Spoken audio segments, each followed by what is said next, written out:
Welcome to the Talking the Line podcast, presented to you by Talking the Line Sports Media, giving you our best insights and analysis so you can rake in some cold hard cash on your next sports bet.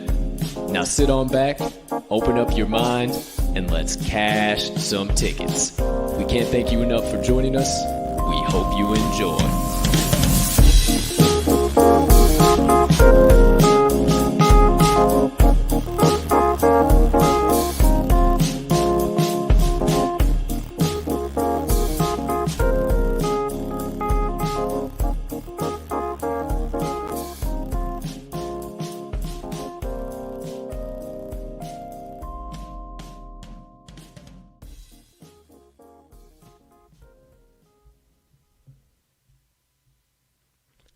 Good morning, good afternoon, good evening, ladies and gentlemen, degenerates and gamblers, far and wide. Welcome in to episode number 162 of the Talking the Line podcast on this absolutely beautiful, loaded, jam-packed Friday of bets. Now, we have an absolutely electrifying show to dish out for you here today, but before we get into that, please take a few moments to smash that subscribe button on whatever platform you are currently ingesting the TTL pod on. Hey, if you are watching on YouTube or one of our social media platforms, make sure you hit the subscribe button there, like, follow, whatever the case might be. But if you're on YouTube, hit that notification bell as well so you never miss the start of a live show or any additional content dropping from the TTL crew. However, if you are listening on your favorite podcast directory, make sure you hit that bad boy there as well, as we always do release the audio of every live show after that episode is complete. Next item up on the docket. If you could be so kind, you can find it in your heart to do so. You got a couple extra seconds while we're dishing out some picks, insights, analysis, and everything in between for you here today. Go ahead, hit that like button, leave us a comment, leave us a rating, jump on over yonder in the live chat. If you are watching live, maybe hit the share button. Send it on over to your brothers, sisters, friends, enemies, neighbors, anybody that is a good old-fashioned degenerate and likes cashing tickets on the regular, because that's what we do here at the TTL pod, and we are for all the first-time bettor to the daily degenerate. Come on in, let's cash some tickets. Last item up on deck.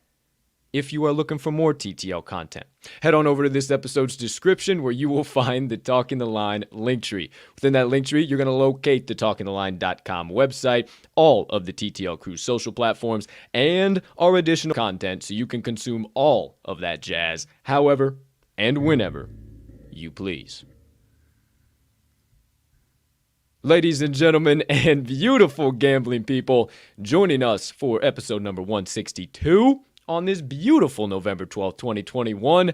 I am your humble, honored, hyped, and always handicapping host, Colton Capping Colt Soroka. You better start calling me mid-major Colt, ladies and gentlemen. We'll get into that here in a little while because I got one final duty that I need to complete here on this intro.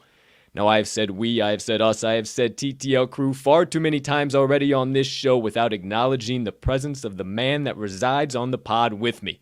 You know him as the man, the myth, the degenerate gambling legend, and oh, let's not forget, because we need to honor his fandom, the TTL resident Southsider and cheesehead himself, Mr. Riley RMags Magnuson. Partner, how you doing over there today, pal? My man, it is Friday. I am feeling fantastic. I don't know about you. It's my favorite day of the week. Not because it's the end of the week. It's the beginning of, our best weekends or weekdays of the week, I should say, as far as Friday, Saturday, Sunday cash and tickets. Oh, yeah. And you mentioning your mid-major, Colt, I have to acknowledge you are killing the game. We got my neck of the woods coming down the pipe here, 10:30 p.m. Central Standard Time. The big boys, Villanova and UCLA. I cannot wait for that matchup. But, hey, man, it is Friday. We've got NFL to discuss, which, interesting slate. I've only got a couple so far. Sure. We've got some college football tonight and tomorrow. I'm interested. We haven't talked too much about tonight's college football slate, you and I, so I'm interested if you've got any opinions on that. But nonetheless, man, I'm ready to rock. Is my new and improved internet new and improved? Woo, new and improved. Now, one thing, partner, need just a little bit more volume on the old microphone of yours over there. Just a little bit. But other than that, you are cooking. You sound great. You sound gorgeous. You look gorgeous. How's that sound? Oh, give me a break. Oh, that's what we were looking for right there, pal. So, yeah, I'm looking over here and screen's clear. I can see your eyes. Before, I didn't even know if you had eyes. Now 100%. He's got eyes, folks. He's got lips. You can make out his face. It is Riley Magnuson, my friends. He is live in prime time. Now, before we tell you what's coming up on today's show, we get into nonsense, we get into rabbit holes, we dish out some value, everything in between. We are a full transparency show here at the TTL Pod, and that being the case, we must share all of our winners and all of our losers with you. And on some days, it's going to be rougher than others. Some days, you're going to just have to keep sticking with us and having faith in us. And I apologize for those days, but on a day like today, I got no apologizing to do. Oh, my goodness, it's blanking out all over the place. Let's remove that. Don't know why that's happening. I apologize. 1 second, my friends. We got to redo that. I don't know why in the world it decided it wanted to be doing that nonsense. Holy cow. All right, now, I apologize, my friends, because I don't have to apologize today because we did nothing but motherfucking ticket cash, and I told you, my friends, get the fucking brooms out of the closet when you come to today's show. I told you that it was going to be a sweep session. Not only did I sweep all three of my mid-major plays, you better start calling me mid-major Colt, but also my partner took care of business with the Clippers -2.5. If you backed it any higher than that, you got royally screwed. Thanks a lot, Clippers, but hopefully you tuned in live and you swept all of our best bets. Hell, even the money line dice were hotter than shit. 2-0 on the day. They said, thank you, dice. They said, okay, friends, you need to take the Raptors +3, but you also need to put a little bit on their money line as well. So we did both, and my friends, did it pay off. Now, little bone to pick here with the 2 for tight end Tutty Thursday parlay. Mark Andrews gets in towards the end of the game. Not only did Mike Gesicki have 7 targets and no receptions, 3 of those targets were inside of the end zone. Not in the red zone, inside of the end zone. So we got royally fucked on that one, or we would have absolutely obliterated the books. It was a 6-1 day, almost lucky number 7-0 from the TTL Crew. We hope you played right along. And my friends, we are starting to feel extremely confident with where we are at. Myself personally, I am absolutely loving the mid-major slate. If you follow me on Twitter, you're watching this on Twitter, you already saw me tweet it out this morning. I love the mid-major slate today. There's some that doesn't really have any value, but I actually got 6 plays coming at you guys. Now, 1, I'm a little concerned about now the more I see some money coming in on it, but the other 5, it is gung-ho. I think we are in the perfect spot. I'm seeing mid-major like nobody's business. I had a list of 20 games, 30 games here this morning, and I narrowed it down to those. So you know I got the value, kids. As for my partner, He's got the NBA covered. He's starting to laser beam in on them sons of bitches. I'm telling you, swept the board a couple days ago, swept the board last night. He's looking absolutely gorgeous in the NBA, so he's going to continue to do so. We'll go through all of our best bets. I got the aforementioned 6. He's got the 3. 9 picks across today's board, so you're getting value all over the place. Then we will get into today's special play. That is the Primetime Puppy Parlay. 4 legs on that bad boy. If you couldn't guess, they're all underdogs, extremely valuable underdogs, paying out at 2,100 odds. Plus 2,100. It's actually above plus 2,100 last time I looked, partner. Yeah, how's about that for a nice Saturday, Sunday bankroll builder? I'm blown away. I can't believe how confident I feel in it, but I think we are on the right side. So, actually, I have no confidence. It's not going to the window. We're working with a little. We're working with a little reverse osmosis. Screw this special play. It's going to be the worst one we put out all week. There you go. No money line dice roll today. We'll be skipping that because then we will get into the NFL, Week 10 NFL best bets after we recap all of Friday's picks. You know that we go through all of that since we don't have an additional show. Well, oh, yeah, wait, we do have an additional show on Saturdays where we cover everything college football, college basketball for the weekend. So if you came here looking for Saturday plays for college football and college basketball, you ain't fucking finding them, but you can find them right here on our YouTube channel, on our Twitter, or on our Facebook. No podcast directories, those 3 locations only, 8:30 a.m. Central Standard Time tomorrow, Saturday morning, for Cup of Joe on campus with me and my partner, break down the entire collegiate football and collegiate basketball slates, drink a cup of Joe with you, and then get on about our Saturdays. So, nothing in that regard for today, but we will be getting in the NFL. I got 3 picks that I have think I targeted acquired, my friends. And the theme of the day for me, my friends, is we bet numbers, not teams. So y'all remember that as we get going through some stuff here today. Outside of that, we will, of course, have our RMags Sidebar. Talk a little bit about some leans. Leans we're looking at as far as NFL, college football today, college basketball today, all of that nonsense. Then we will also dive into some of the additional shows, additional content stuff we got, give you guys some updates, announcements until we see you guys again on Monday. So enough from me. You know what's coming. You know what the drill is. Partner, anything else from you over there, my friend, before we get on with today's show? No, sir, other than the fact that, my last intimidation factor here, fantasy football matchup. Still got a couple tinkerings to do, but, Hey, Rashad Bateman, I think steaming down the tracks. I think Rashad Bateman was my my good move nice last night. Yeah. 14 points. He needed it. In the third quarter, he only had a point. He had like 1.6, and I was like, oh, Mags is going to toast me. And then I opened it up this morning, 14 points, pal. So, hey, let's rock and roll, dude. It looks like it's going to be a slugfest, especially. I think so. Heard some rumblings. Old BA is, quote-unquote, fingers crossed for Antonio Brown starting this week. Chris Godwin's a little muddy. That's why I. Or it was Chris Godwin. No, it was Chris Godwin. I'm sorry, not Antonio Brown. Yeah, which that's fine because I got a decision to make with Dearness Johnson. If he'll just slot right in for Chris Godwin. Otherwise, I've got 3 running backs to choose from. I don't care. Okay, pal. You got all these boomer bust guys. Look.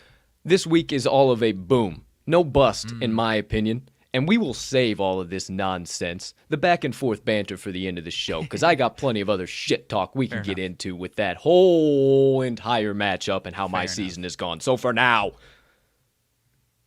cut the drama, quit the banter, stop all the nonsense. You could go to every other sports media outlet and you come to the TTL pod for the stone cold locks, picks, insights, analysis, rabbit holes, laughs, comedy, motivation, everything in between. But most importantly, running tickets to the window with the TTL crew all day and night long. It's that time of the year where we cash tickets from the morning to the break of dawn, yo. So without further ado, please make sure you have your nitroglycerin pills on tap.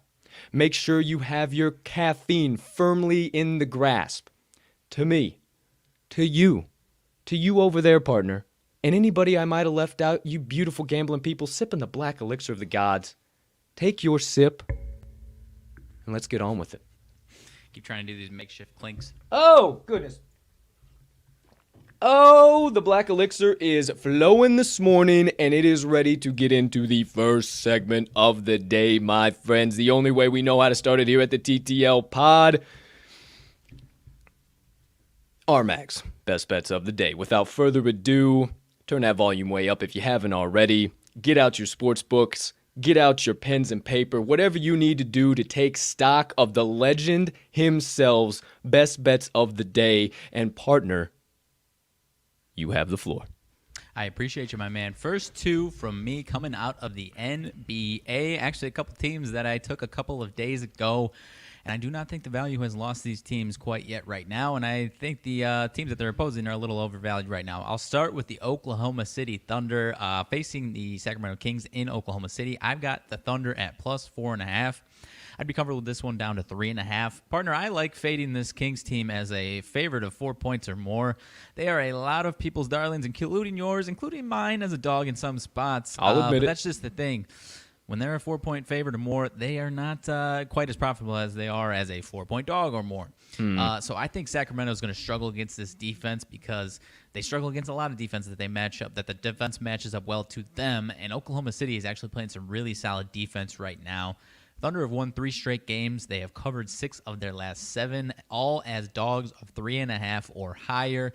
This is a prime spot for the Thunder to keep it rolling. Their defense from top to bottom, not a lot of names beyond Shea Gilgeous-Alexander. That's a mouthful if you're not ready for it. Yes, sir. But as beyond him, they've got, obviously the Dorger Chamber, Lou Dort. He's going to lock some guys up tonight. This Kings team, 3-11-1 ATS their last 15 after allowing more than 125 points in their previous game. When the defense is struggling, it lingers for at least another game or two, and I think that's what we're going to see tonight. I think we're going to see a really solid defensive output from the Thunder and enough offense against what I believe is going to be a struggling defense tonight in the Kings. So I actually like the Thunder to get this one outright, but you're giving me the 4.5-point cushion. I love this one to, if not a close game, a big win for the Thunder, in my opinion here, partner. I think I am on the exact same train as you, my friend. I actually, this was one that I had on my list. I was going to add it to my best bets. Then I clicked on over to the Action Network app where I follow you at RMags in all caps. And I saw that it was on your card for today. And I said, well, son of a bitch, I'm just going to let him put it out on the show and I'm going to back him on it. Well, that aforementioned Action Network app, you can also follow me there at cash_with_Colt. And also every single episode of the TTL Pod's best bets of the day at Talking the Line. But I digress in that because I think it's an excellent play, my friend, and I do believe I'm going to be sprinkling on the money line as well. But as for right now, keep this podcast steaming on down the tracks. Alrighty, so another team, as I mentioned, that I think, in this case more so, I think the favorite is being overvalued a little too much here. The Mavs and the Spurs. This one also in San Antonio. I'm back in the home team. The Spurs plus the 2.5. Again, I like the Spurs to take this one outright. Dallas has been every single game, I shouldn't say every single game, but a high majority of their games, they've been playing up or down to their opponents, and they've been playing a significant amount of close games. To illustrate that, 7-4 straight up, 3-8 ATS. They've been, taking care of business in certain spots, but because they play so many close games, and the public loves them, they love the popularity of Luka. It's a darling bet for people to hammer in the Mavs whenever they're at a low spread of whether they're a dog or a favorite of this magnitude here. And the Spurs are coming off of a huge offensive output the other night. The game that I backed against the Kings that I just talked about, where the Kings gave up more than 225, it was to the San Antonio Spurs. And maybe not a complete drubbing from the Spurs offense, but I expect a similar output from those Spurs tonight. This Mavs offense has been extremely consistent. That's my lack of glasses and not having big enough on my notes here. The Spurs are coming off of the Mavs offense has been extremely consistent this year, partner. Really consistently putting up somewhere between 105 and 110 points their last 10 games. And if they don't do that, it's because they have a really bad offensive night and they're down under 100. But when they're clipping along like they are, their offense is putting up pretty consistently 100, 105 to 110 points. And when they're down under 100. Sorry, I had to get that out. It came to my head instantaneously. 100%. But if you feel confident that their opposing team is going to have a nice offensive night and put up more than 110 points, there's no reason you shouldn't take that opposing team, especially if that opposing team is a dog. So I think this game is going to be close, if not, once again, a nice outright win for the Spurs and 5 to 10 point win for the Spurs. Last thing for me on this one, as far as a trend, Mavs 1-4 ATS on the road this season. If this one was in Dallas, I might be a little different. Obviously, it's not a far travel, Sure. But you're getting these Spurs fans who love their Spurs no matter what they're doing on the court. Once again, I mentioned it the other day, just an underrated team, underrated offensive team, just a really balanced team. I think they win an outright game here, and if not, it's a close game, and they might even lose by 1 or 2 points here to cover that 2.5. So give me the Spurs to take care of business against the Mavs once again tonight, partner. Love it. I absolutely love it. I was actually fiddling around adding all of your plays to my bet slip here. One final closing note for me on the Spurs. San Antonio +3 right now, getting a minimal 24% of bets, but a whopping 68% of actual money wagered on the spread. Partner, you're on the sharp side. You're on the right side. I'm backing you too. San Antonio Spurs +3. What else you got? Alrighty, final play and a half, actually. I am going to the big old matchup in college basketball tonight. Villanova at UCLA. Villanova, as I last caught it, I think a couple different books have it 3.5 or 4.5. Comfortable with either one, obviously, but I'm taking the Villanova Wildcats +4.5, and I'm sprinkling a half unit on their money line, guys. I am trusting my own intuition, my own opinions as far as Villanova being an undervalued team, and I do like UCLA on the season, but I think they're overvalued. I do not think they're the second best team in the country. Really, obviously, they bring a lot of guys back, but that Final Four run that they made, they got extremely hot at the exact right time. They were an 11 seed stumbling into the tournament that lost, I think, their last 3 or 4 straight up coming into the tournament. And then they obviously figured it out, turned it on, had a huge comeback in the first 4. Their March Madness trip was really close to being over in a blink of an eye as opposed to a Final Four run. So I don't want to discount them too much here, but I'm really trusting my opinions that Villanova is a top 5 team, if not one of the best 2 or 3 teams in the country, and I think they show up tonight. And, despite liking UCLA, I don't think they're quite a top 5 team. I think they're around 10 to 15 best team in the country here. So that's where I'm picking my value here, and I think the books are buying into the rankings there. And you mentioned as far as Kansas and Michigan State the other night being a similar 4.5 point spread. I don't think it's the same here. I think Kansas is that good as far as being a top 5 team, and Michigan State isn't. And you're just having a different case where I think Villanova should be favored in this game if you're asking me. So I'm going to trust my intuition here and go 4.5 cushion for Villanova, and I'm sprinkling on the money line, baby, right around my +140, +150. So give me the Cats to take care of business on the road to kick their season off. You got me convinced, man. I like Villanova, man, especially with Gillespie coming back. It just adds such another layer of depth to their offense and their defense also, too. So you guys might see an additional play off of this game here after a little while. Who knows? Who's to say? But now you know RMags' third play of the day, Villanova +4.5, as well as a little sprinkle, half unit on the money line. Partner, anything else you need to dish out, lay down, deliberate about, correlate about, conversate about, anything in between? No, sir. Better get your coffee or, as you like to say, your nitroglycerin pills, because this is a late one tonight, boys. It ain't for the faint of heart. Shout out to my Northern Colorado Bears. Seriously, last dude. night. Basically what they do, man, they come out, they lay the hammer down, and then they just shoot up the 3-ball, chuck up the 3-ball. It's what they are. It's what they do. It's how they are. And then they cover by the exact spread that you need. More often times than not, it's going to happen. There will be some times it will get burned, but it is the gift that keeps on giving. Partner, appreciate you and your picks. Of course. Let's keep this show steaming on down the tracks. Second segment of the day. My best bets of the day. All right, well, I got 6 of these bad boys coming at you. Not going to spend a whole boatload of time because there are some very key critical spots and key critical factors that I actually like, rather is what I was trying to say. They're factors as to why I like these plays. So, first best bet coming from me. We're going to the matchup between the Western Kentucky Hilltoppers and the Minnesota Golden Gophers. And we ain't rowing the boat. We're taking Western Kentucky -3 or -2.5, wherever it's at. Do your line shopping, but I am more than comfortable at -3. I think the Western Kentucky Hilltoppers pull away late and might even get this done by 8 to 10. Call me crazy now. Feel free to quote me later, but you and I both know that Minnesota is the bigger, better brand name team, the better team. Not at all, my friends. Western Kentucky is actually the better team here in this matchup, and let me tell you why. There's a couple of key factors. Their overall rank per KenPom, the Hilltoppers come in at 99th in the nation with a plus 7.25 adjusted efficiency margin, whereas the Golden Gophers, 112th in the nation per KenPom with a plus 5.76 adjusted efficiency margin. So, overall rank, they're better there, but offensive and defensive efficiency looms large as well. Western Kentucky 108th in offensive efficiency, not deficiency, and 105th in defensive efficiency. There's another mouthful if you're not ready for it. That is all per KenPom. As for Minnesota, 136 in offense, 103rd in defensive efficiency. Tempo is going to loom large as well. Kentucky's going to get out and run, my friends. 126 in the nation in tempo compared to Minnesota's 174th. I see Western Kentucky controlling it. They're going to get out. They're going to sprint the ball. They're not going to waste a lot of time. I think they're much similar to what I didn't think Michigan was going to do, but what Michigan did. Team that's sticking out of my mind is how I think they're going to play today. Really taking those shots about only 6-8 seconds into their shot clock, but still putting in a boatload of buckets. Last but not least, looking at the continuity numbers, my friends. Western Kentucky, 196th in the nation in continuity, but Minnesota, 268th. So brand new look to the Golden Gophers. They got a lot of young talent, but not a lot of proven young talent yet. I'm not saying that they won't get good towards the end of the year, but there's a reason that they are a 2.5-point dog in this matchup, and it is to get the public to back them.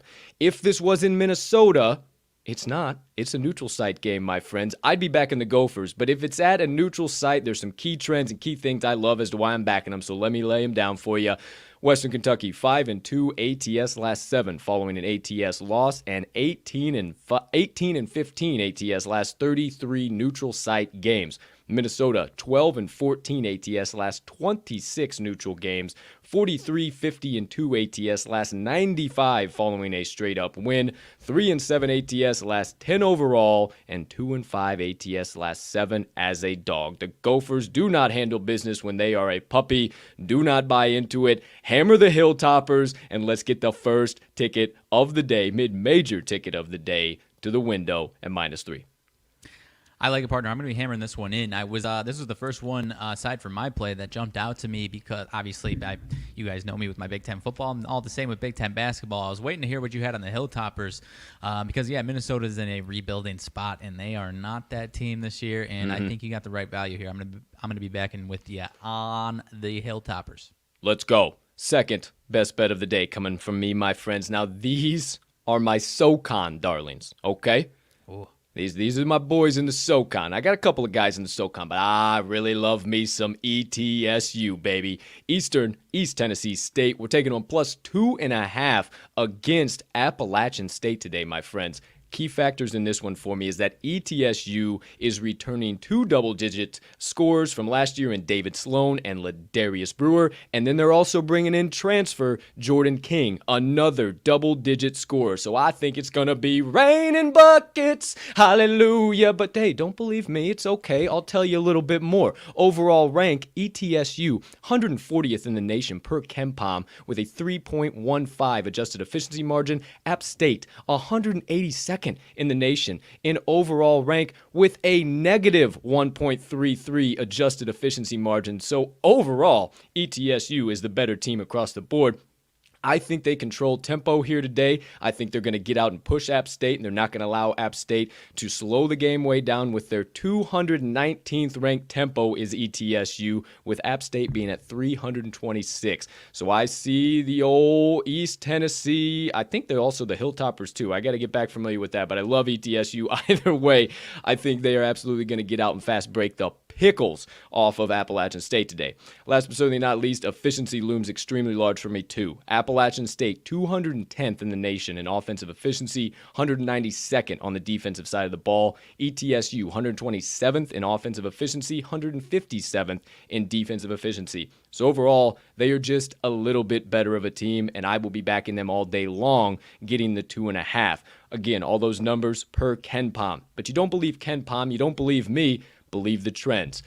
ETSU 15-3 ATS last 18 November games, 4-1 ATS last 5. If you don't know, you soon will. I'm a homer for 'em. Friday games, ETSU 5-2 straight up last 7 versus Appalachian State. App being extremely overvalued to open up the season here. Appalachian State 1-5 ATS last 6 as a favorite. 8-18 last 26 ATS as a home favorite, and 2-7 ATS are the Appalachian State Mountaineers in their last 9 versus the Southern Conference. Give me all of ETSU plus 2.5 for my second best bet of the day.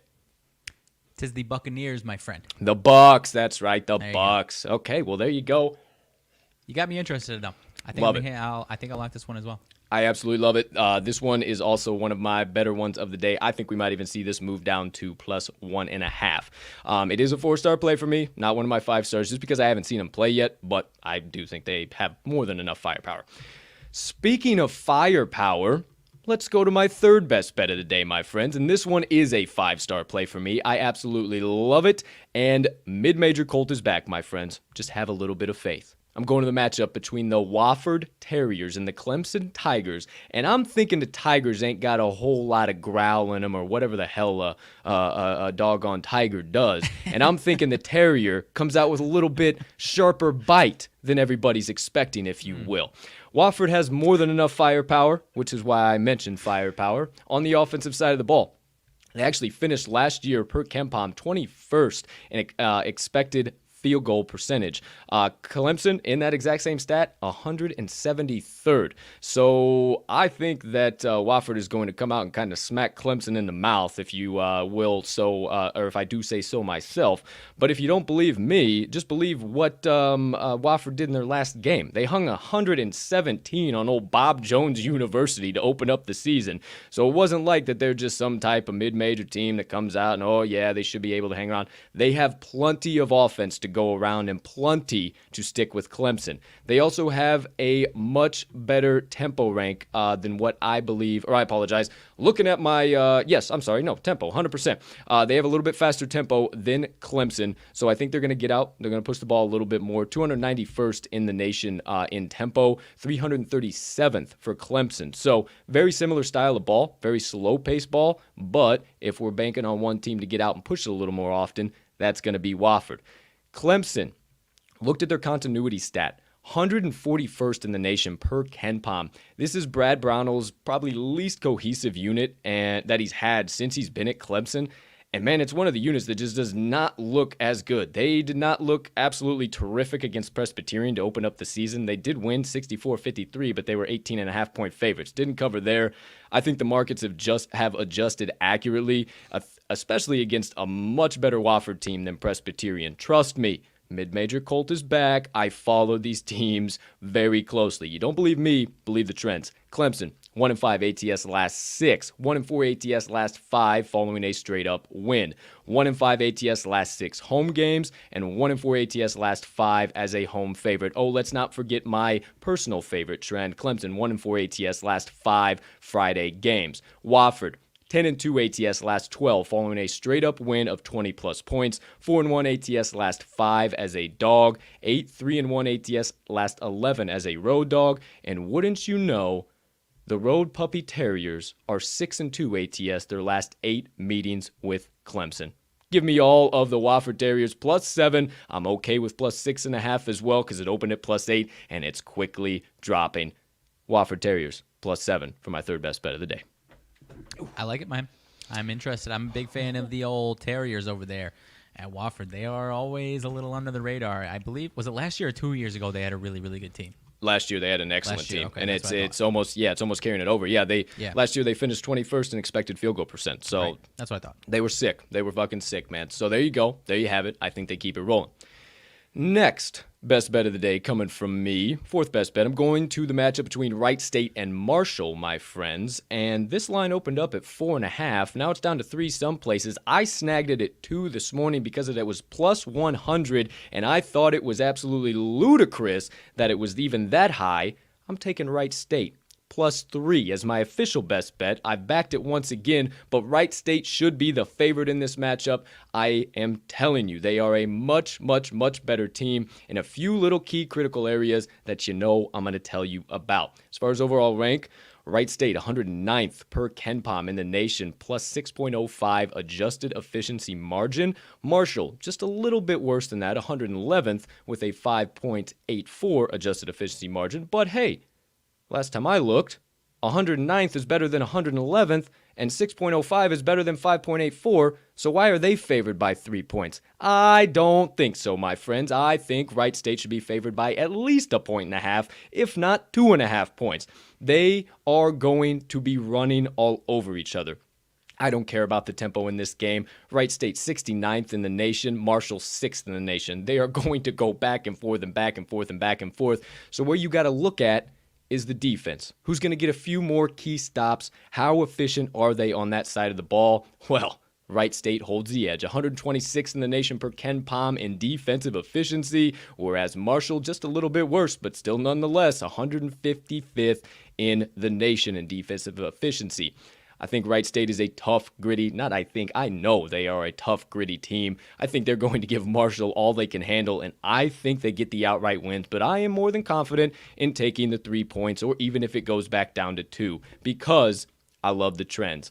Wright State, 9-1 ATS, last 10 as a dog, 4-1 ATS, last 5 Friday games on the road, my friend. So we got even deeper. Wright State, 7-0 ATS, last 7 as a road pooch, 2-6 ATS are the Marshall Thundering Herd in their last 8 Friday games, and Marshall is 0-5-1 as a favorite, as a home team, and as a home favorite in their last 6 spots in those 3 positions respectively. Give me all of the Wright State, son of a gun, they're another dog, some type of dog. I got to get back to you guys on that one. But Wright State, +3. Raiders, not a dog. Well, they got a fucking, but they have a dog logo. That is bizarre. Yeah. They are the Raiders. Yeah, they are the Raiders. That's fucking, I'll have to look into that one, why they are actually the Raiders. But I love maybe Wright it's just State. an alternate universe +3. where dogs are just, like cowboy raiders. I don't know, dude. Hey, now you're talking my language here, conspiracy theory type shit. All right, there you go. All right, so you have it, my friends. My 4th best bet of the day. Now my 5th.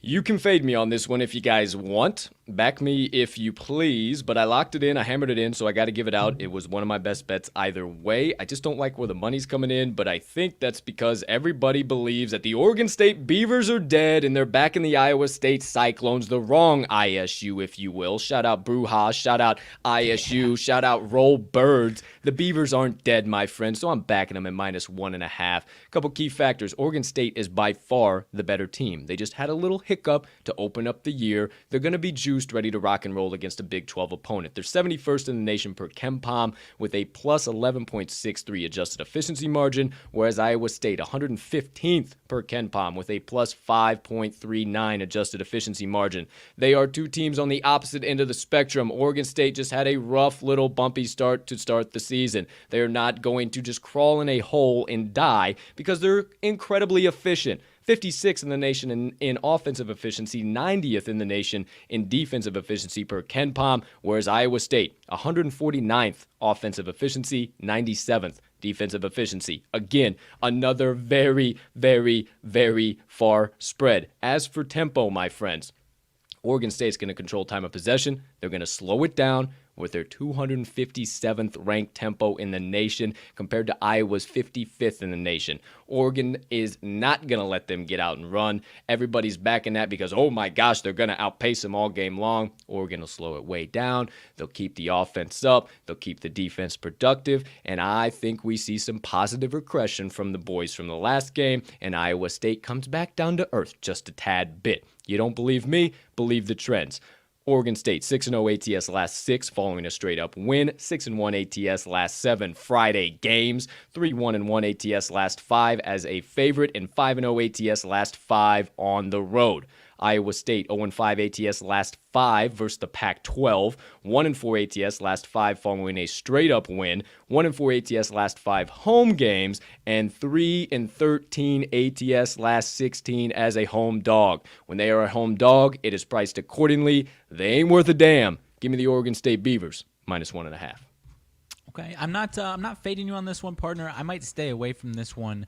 I think I agree with you. I would lean toward Oregon State. It seems like people are, because it's becoming the big money side Iowa State is, and it seems like not so much anything about Iowa State. It seems like people are just blindly, maybe not blindly, but expecting a massive regression from the run that Oregon State had in the tournament. And, I'm sure they will regress a little bit, but that doesn't mean that they can't beat the Cyclones here tonight. So, again, I'm not fading you. I don't know that I'll back you, but I don't really see the rash rush to Iowa State really either. I don't see it like that either.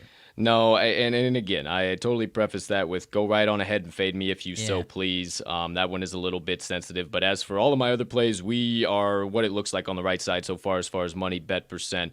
I got one more to dish out for you, but the only one that gives me just a little bit of pause, but I think it's going to correct itself, is Wofford. Seems to be everybody's little favorite public dog there, but I don't think it's a public dog. I think it's more of a sharp dog based on a couple of the guys I see on there who I really respect their opinion in college basketball since I have put these plays in this morning. So, last but certainly not least, I got one more best bet coming at you, partner. You ready for this one? I am. 5-star play coming from me. I'm going to preface this by telling you this ain't fucking football, pal. This is the hardwood. This is an entirely different matchup if we were playing on the old gridiron. Tossing the old pill around the field, if you will. But we ain't doing that. We're putting the old ball in the peach basket. So I'm going to the matchup between the San Diego State Aztecs against the Brigham Young Panthers. And I'm taking one of my favorite teams to back in the entire college basketball landscape, the San Diego State Aztecs, plus the 3, my friends. And let me tell you why. Overall, San Diego State is just the better team. Their overall rank per KenPom, 33rd in the nation to BYU's 39th. They have a 17.52 adjusted efficiency margin to BYU's 16.30. Last time I checked, just as I told you in my previous analysis, those numbers for SDSU are better than BYU, so why the hell are they the dog? I think it's Fugazi. Again, this is not football, my friends, because SDSU has a rather efficient offense and defense, 70th in the nation in offensive efficiency, but defense is where they hang their hat, 6th in the nation in defensive efficiency per KenPom. That's why I back them. Their defense is swarming. It is like no other, and when they are a dog, it ratchets up, especially a dog on the road. Tempo for me, my friends. It's going to be a slow, grinded out game all day long because SDSU is 290th in the nation in tempo and BYU 246th in the nation. Unlike some of my previous plays, I think this one's going to be back and forth grinded out, and I think you give it in favor of the slower tempo team. I think SDSU grinds it out offensively and keeps the defensive turnovers coming all game long. I think you're going to see at least 10, 12, 13 turnovers here from BYU. Call me crazy now, quote me later. SDSU defense is hawking. They are not 6th in the nation in defensive efficiency for no reason, my friends. But you don't believe me, believe the trends. SDSU, 20-7 ATS last 27 road games, 18-7 ATS last 25 Friday games. And how about BYU? 3-8-1 ATS last 12 Friday games, 1-4 ATS last 5 as a favorite, and 1-5-1 ATS last 7 as a home favorite. My Aztecs, they are 4-1 ATS last 5 against BYU. Give me all of the boys to keep to the trends, keep it rolling, and I'm hammering in for my final mid-major Colt best bet of the day, San Diego State Aztecs +3. I like it, my man. This is one that also was on my radar. I was waiting to hear your thoughts because I actually like both of these teams typically in basketball in certain spots, but BYU being the favorite over San Diego State, no thank you. I mean, look at San Diego State. They already took care of one of your best bets from yesterday, UCR California Riverside by 13, covered that. We saw how good UC Riverside might actually be. That isn't some scrub win like we might have thought a few days ago. And, BYU got it started with a win but failed to cover against a, Cleveland State team. So I believe who are on my the right other side. darlings, who I absolutely love as well, the old Vikings over there, yes, the old sir. Cleveland Yes, State sir, most Vikings. I'm definitely. huge fans of them, and I Most think the definitely. San Diego State Aztecaroonies are just as valuable as they were when I took them on Tuesday. I think it was Tuesday when I backed Cleveland. Either way, neither here nor there. There's my 6 best bets of the day. All right, my friend. Let's keep it moving, keep it grooving. Plenty of other stuff to get through here. So, today's special play, my friends, is the Primetime Puppy Parlay. Now, 4 legs on this bad boy. Total odds above plus 2,100. Right around 2,150, somewhere in that ballpark last time I looked. But let me tell you what the 4 legs are on this bad boy so you can get it locked in and we get it to the pay window. 3 NBA legs, 1 college leg. Leg number 1, we're taking the Charlotte Hornets money line. A little bit fishy as to why the Charlotte Hornets are only plus 1.5 dogs against the New York Knicks, wouldn't you say? I would say. Second leg, we're going to the Boston Celtics, plus 2, plus 1.5. No, we are not. We're taking the money line. Boston Celtics money line. They were at this exact same spread against the Toronto Raptors in a very similar matchup, and I think they absolutely hammered down tonight, as well does my partner. Third leg, we're going to another very fishy line. In the Minnesota Timberwolves money line, we're taking that as well. Big puppy money line right there, plus 3.5. Very interesting as to why they're so low against the Lakers at home, and the Lakers have been looking good. What happened over there, partner? That line is already dropping despite the Lakers getting a decent amount of money, partner. It is down to Really? 2.5 over here. Wow, you wouldn't say. So there you go. Third leg, Minnesota Timberwolves money line. And the fourth and final leg, we're going to the Villanova Wildcats on the money line. All 4 money line underdogs that should be the favorites. We firmly believe it. Parlay those bad boys up. You're getting right around plus 2165 odds. Let's get it to the pay window. There you go. I love it, dude. Okay, so all that being said, let's recap everything for you guys. That way you got all of today's best bets, because then we got, these shows are always a little bit longer, because then we got our NFL cards to get through. So let's recap all of Friday's best bets of the day. This gorgeous, beautiful, terrific Friday of bets by putting them up on your screen here, my friends. So without further ado, the producing duties are underway, complete almost. The TTL Crews.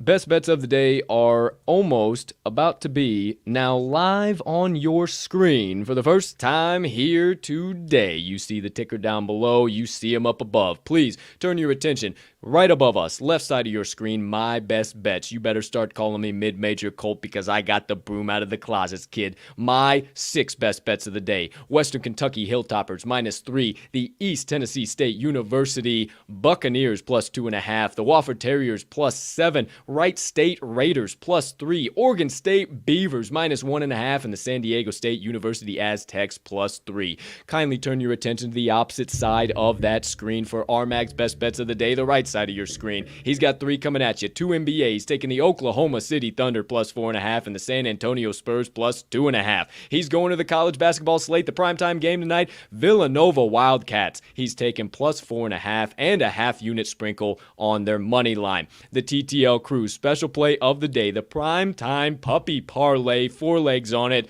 the Charlotte Hornets money line, the Boston Celtics money line, the also not Boston Celtics money line, but the Minnesota Timberwolves money line, and the Villanova Wildcats money line. It's all right. I was grooving. I was moving. I still got through it. As for you guys out there, lock them in, hammer them home, sprinkle a little bit of dough down, whatever you need to say. Just make sure you get today's TTL Crew best bets of the day in at whatever the current best line is on your favorite sports book. Hey, what the hell's up with the intern, dude? Damn you, graphics intern. Didn't get the puppy parlay on there. That's what you get for using the duplicate fucking tool on the old hey, it's all right. there. It's all right. We were pressed for time this morning. Yeah, we were. Shit fucking happens. No big fucking deal. Hey, I'll there take you the Celtics go. on that bad boy twice. Hey, yeah, Celtics twice legs. Why the fuck not? There you go. There you have it. All of the TTL Crew's best bets of the day. All right, my friends. So that does it. We got a 3-parter. You know, the Friday shows are a 3-parter, if you will. Yeah. We do all of Friday's picks. Then we dive into the upcoming Sunday's NFL picks.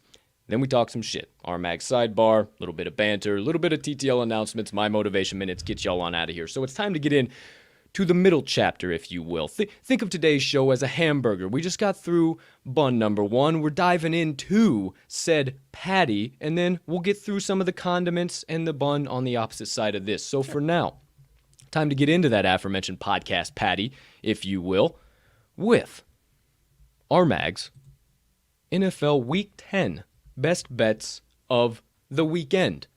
Partner, if you could be so kind as to dish out, relay as to what you got your targets acquired on, that way we can get them hammered in. And as always, I might as well just kick it off as I always do.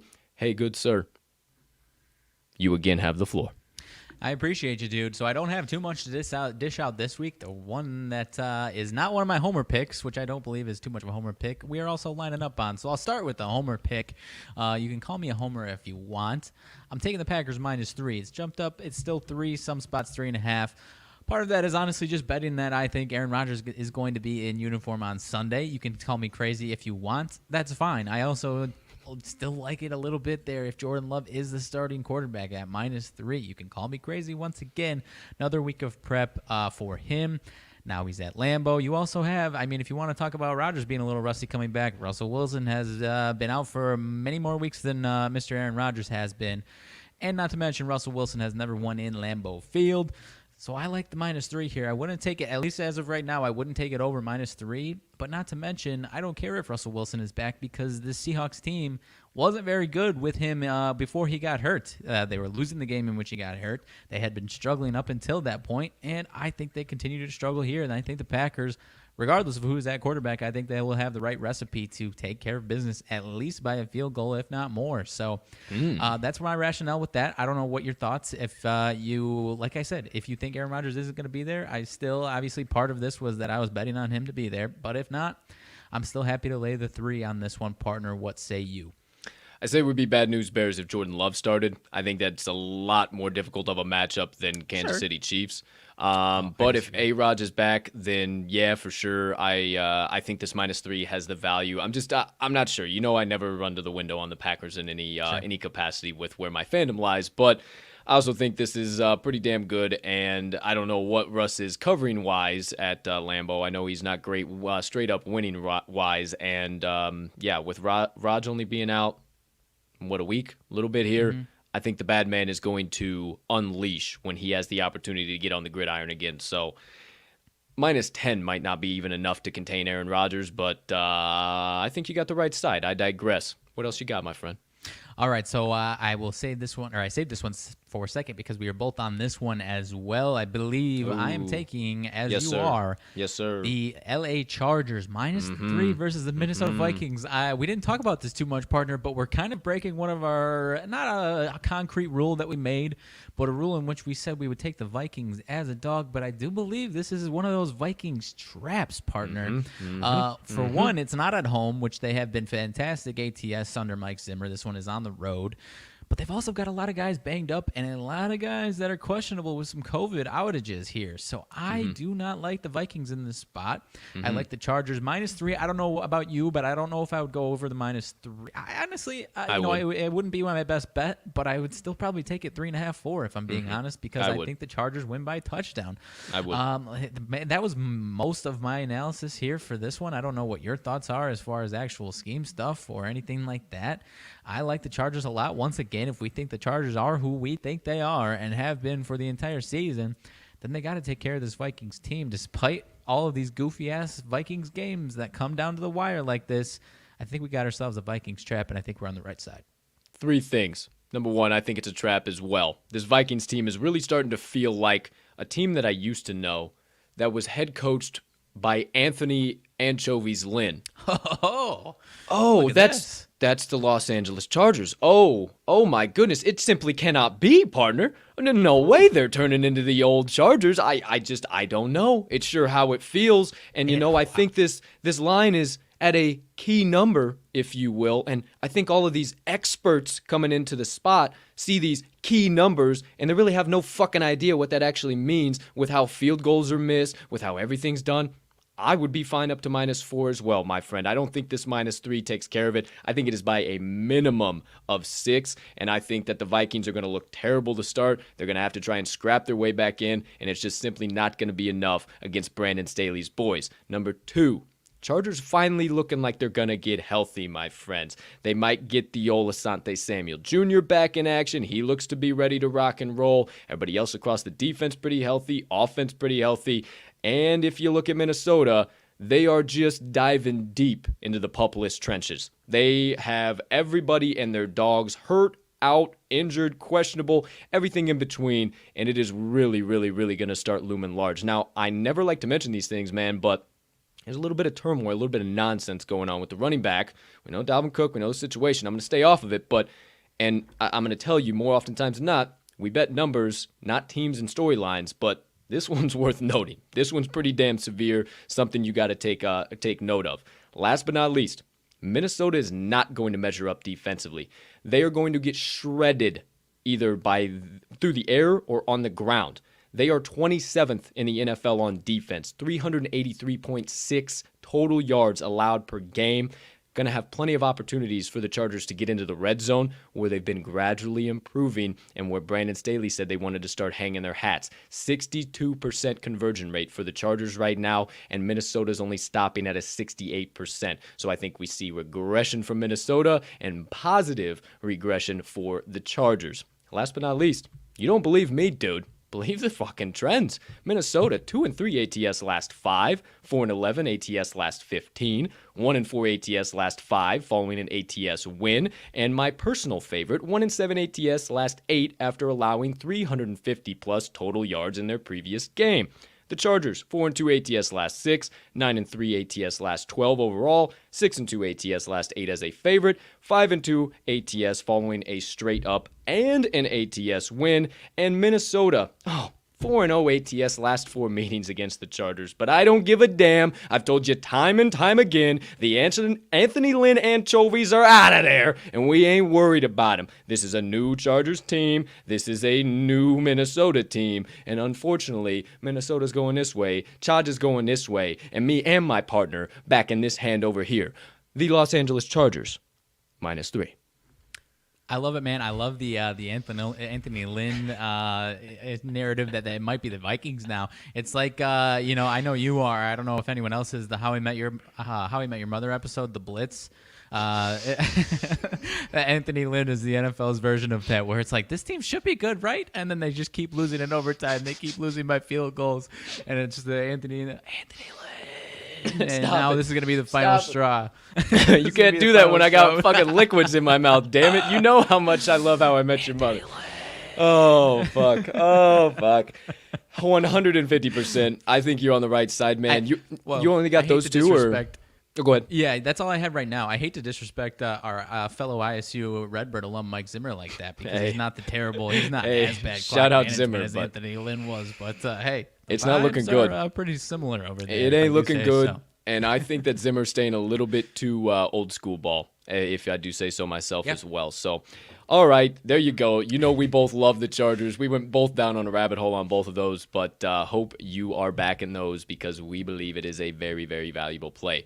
You did say that was it, partner. Anything else you need to deliberate about, discuss anything else? I guess it depends if we're chatting about some other random games afterwards. We'll do that here for sure, yeah. Once we get into the second half, we'll check out a couple of leans, maybe some other stuff too, as far as today's slate and anything we didn't talk about. So for sure. I'll quickly get through my two, because I don't think they really need too much fucking discussion. I think, my friends, you need to just have a little bit of what they call in the industry as coyons, and just saddle up and back these boys, because, my friends, I told you since we started the show, we play numbers, not teams and not storylines. First best bet coming from me. I must change this, though, so you know what the hell's going on. Colts NFL Week 10 best bets. First best bet coming from me. I'm going to the matchup between the New Orleans Saints and the Tennessee Titans. And I'm taking the New Orleans Saints plus 2.5. Look at me crazy. Have your jaw fall to the ground. Whatever you're watching right now, I understand. But I've read one too many tweets that are hammering in the Tennessee Titans -3, and one too many tweets that were waiting till it dropped down to 2.5 to hammer. I told you just a little bit about that key number syndrome, and I think that is exactly what this game is going to be. Forget the QB situation in New Orleans. Forget all the outstanding stuff. Look at the numbers. Let me tell you about it. Tennessee, they're 1-4-1 ATS. I apologize. I got to come back into that. Let me tell you about this a little bit more. I was already getting into my trends. I'm way too excited, way too backwards. I put it on this other monitor. It gets mixed up sometimes. Here we go. Now, my friends, it's going to be a defensive style of game. You don't believe me. We saw what Tennessee did in the last game against the Rams. I think we're going to see some regression from that, and I'll tell you about that here in a little bit. But the New Orleans Saints are, for some reason, really, really going under the radar as one of the better defensive teams in the league right now. They're, as far as their defensive numbers, they're 11th in total yards allowed, 27th in pass yards allowed, first against the rush, and 5th in points per game allowed at 19.4. But they're only allowing 14.8 on the road. That is second in the NFL. So their defense travels extremely, extremely, extremely well. As for the Titans, 19th in total yards allowed, 24th against the pass, 8th versus the rush, and 14th in points per game allowed. When they go home, they are 22 points allowed, so right around middle of the pack. Obviously, a lot more there than the Saints on the defensive side of the ball. Why do I think it's going to be a defensive type game? Is because the new running backs, Foreman, AP, and Nichols, really don't look good in relief of Derrick Henry right now. They just really, really, really don't. They combined for 22 attempts for 74 yards last week, and Foreman led them with 29 total rushing yards. If the rushing attack for the Titans does not get going, they do not get going. The reason they obliterated the Rams last week because they leaned on their defense extremely well. I don't think that they are going to be able to lean on their defense as much because the New Orleans Saints defense is going to really control their offense, and they're going to be able to just keep the Tennessee Titans defense on and off, on and off, on and off, on and off. And you're just going to see them get tired and more tired over the course of the game. Other thing here I'm looking at is the offensive side of the ball. Now, you might say, oh, Simeon, holy cow, my goodness, he's the quarterback. We can't possibly back him. This is going to be terrible. I don't know about that. New Orleans' offensive line is measuring up a lot better than Tennessee's offensive line if we're talking about how good these defenses are. New Orleans' offensive line is only allowing 1.6 sacks a game with only 11.3 sack yards. Tennessee's offensive line, 3.0 sacks per game with 21.7 sack yards. I think New Orleans gets a good handful of those sacks. They might even get them a pick or two. And, I think it's going to be just a rough day for Ryan Tannehill in the pocket overall. Now, if you don't believe me, you got to simply believe the trends because there are some key ones that you need to take note of here. Tennessee, 5-0 ATS last 5 games, but this is the only second time that they've been a favorite over the course of that. Coincidence? I think not. I love them in the dog spot. I do not like them in a favorite spot at all. They're actually 7-9-1 ATS under Vrabel as a home favorite since 2018. 3-1 ATS at home this year, but 1-1 as a favorite. I think we see that regression to 1-2 ATS and stick to the trends under Vrabel. Under head coach Sean Payton, the New Orleans Saints, 35-24-2 ATS as a road dog. That's since 2006. Not to mention their last 31 as a road dog. They're 23-8 ATS, my friends. They are perfect in the road dog spot. New Orleans is also 5-0 ATS following an ATS loss. 4-1 ATS last 5 following a straight-up loss. They handle opponents in the NFC South. 4-1 ATS last 5 playing an AFC South opponent. And not to mention Tennessee, 1-4-1 ATS last 6 after accumulating less than 250 total yards in the previous game. I told you, they didn't do very well on offense. You might think just because they blew out the Rams, they didn't do great on the offensive side of the ball. And I think this is going to be a defensive type game. And I think that the New Orleans Saints defense is just a little bit better than the Rams. Call me crazy. One final stat. Tennessee, 19-22-1 ATS with equal rest under Vrabel, and New Orleans, 96-77-3 ATS with equal rest under Payton. Give me all of the New Orleans Saints plus 2.5, my friends. We play lines, not teams. I am going to be with you on this one, partner. I needed to hear a little bit more to push me over the edge. Because it was I'm worried I'm worried that they're going to be a public dog, but I don't think that's the case. No. I am a massive believer in Sean Payton. I'm a massive believer in the Saints bounce back spots.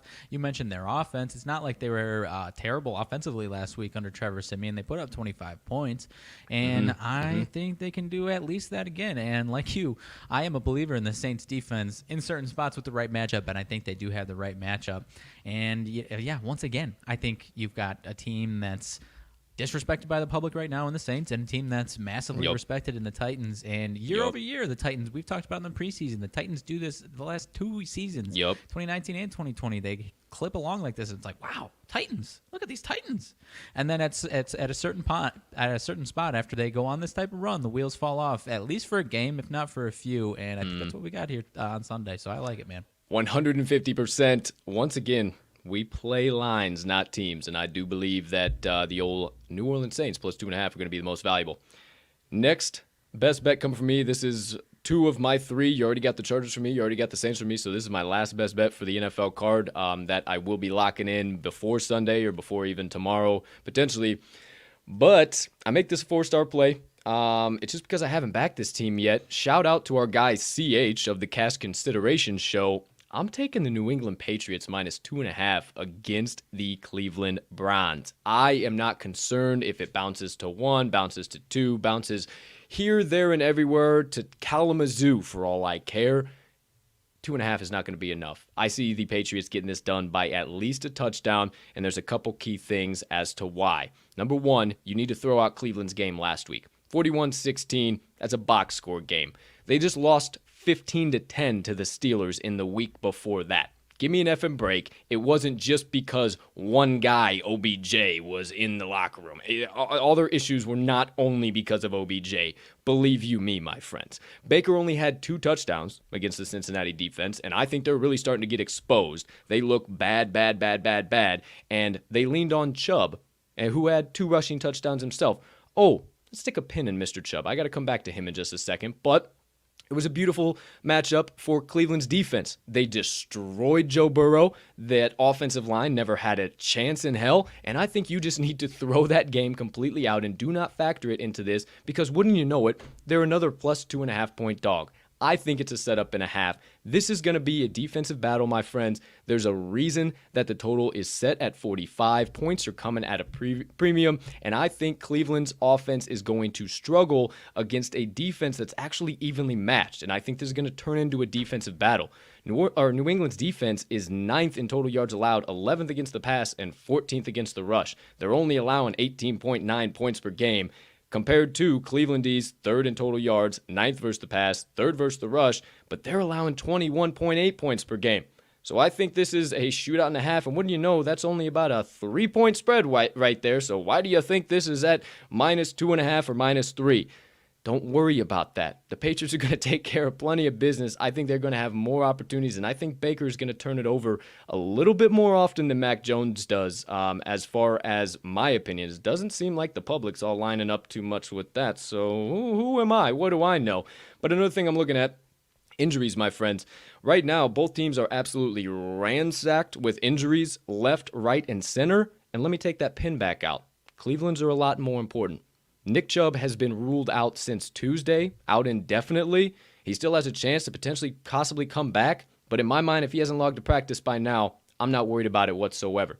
Demetric Felton also is going to be out. He's automatically ruled out indefinitely. I'm not worried about that whatsoever. I've heard some other reports that are saying both of these guys are going to be out. We're trying to push them back as fast as we can, but it just doesn't look like it's going to happen. So I think that their injuries are more important, and I don't think in replacement of those 2 guys, Dearness Johnson is going to have that breakout game that he did on Thursday Night Football. I just really don't see it. I love the kid, but I had him on my fantasy team last year, and I know that some regression is probably coming right around the corner.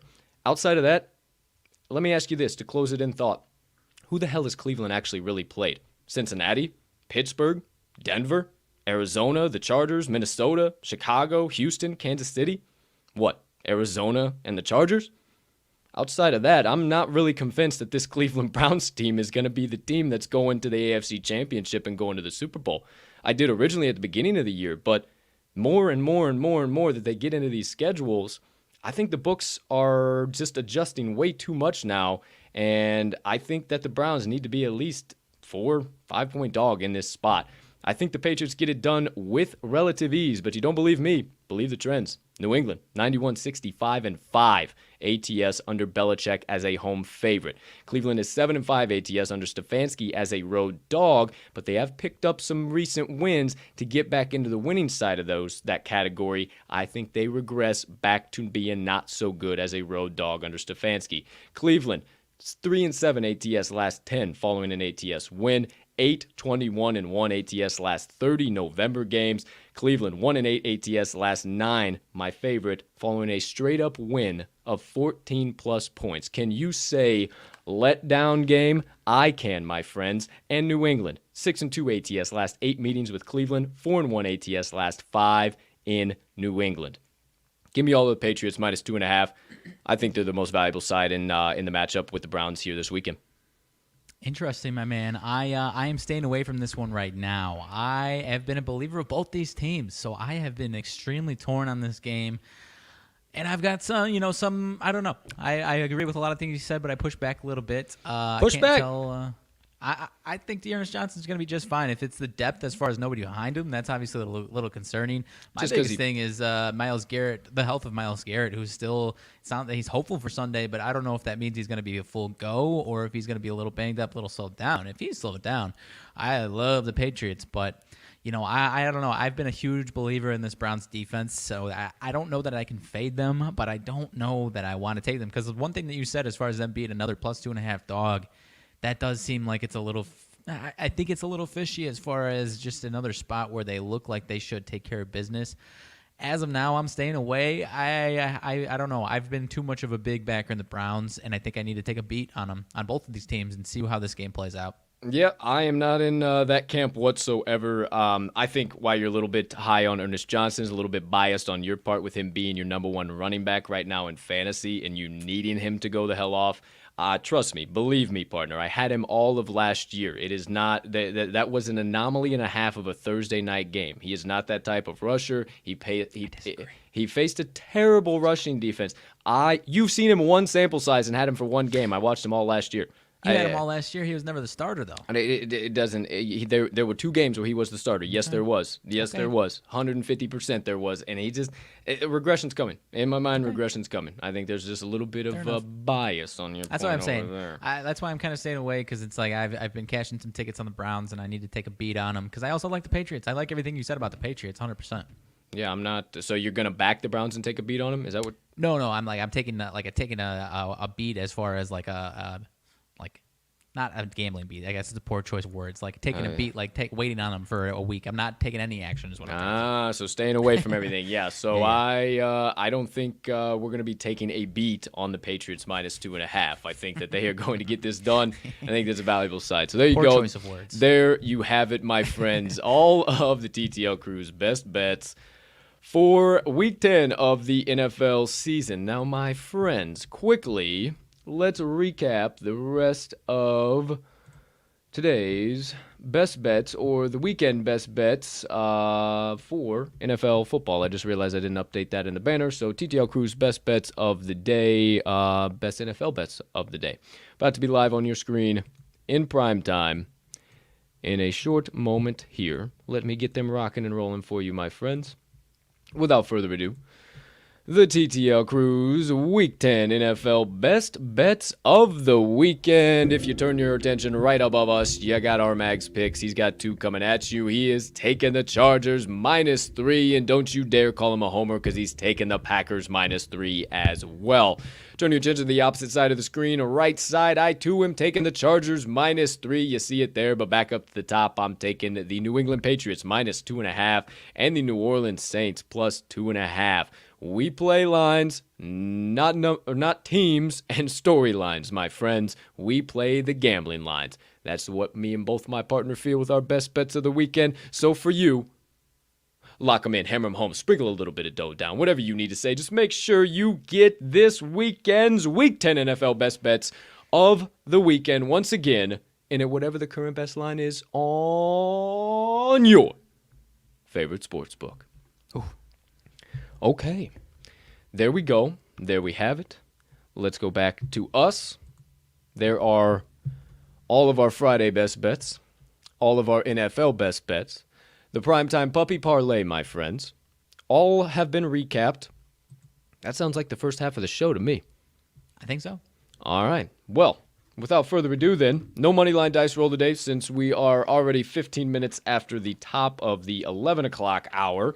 So let's get right on into the second half of the show here, my friends. We'll talk a little nonsense, a little bit of some leans. We might be adding to the bet slip here later on today. Some announcements, get you on about your day after that, after some motivation minutes. But for now, start the second half of the show. Partner, anything burning on the brain, melting on the heart, festering on the soul, you have been dying to get out to the kind folks that joined us on episode number 162 of the TTL pod on this absolutely gorgeous Friday of bets, also known as November 12th in the year 2021. I don't have too much here. We'll make it quick so we can get rolling on with the show. As far as the NFL MVP award goes, partner, one of the candidates last night put together a big fat stinker in Miami against a bad Miami team, sure to hurt his chances for the MVP. I'm trying to find some MVP odds as we stand right now. FanDuel actually might have them off the board right now, which is oddly enough. And, he acknowledged it himself, my man Aaron Rodgers, despite... We obviously won't get into that, but he actually now has a tougher hill to climb because the media doesn't want him to win the MVP. And despite, even if he deserves it, he'll have to, far and away convincingly deserve it, I think.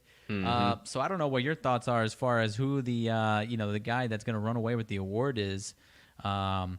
Because I don't know. Tom Brady is starting to look more and more appealing to me. I don't know about you, man.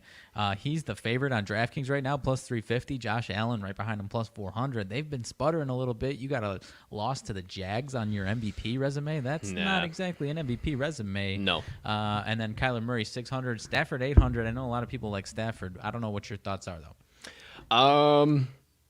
I'm kind of at a loss right now because I don't know with the performance against the Titans, what you can how you can say MVP Stafford right now unless he turns that all the way around and they win every other game and they go and win the Super Bowl like I predicted in the preseason.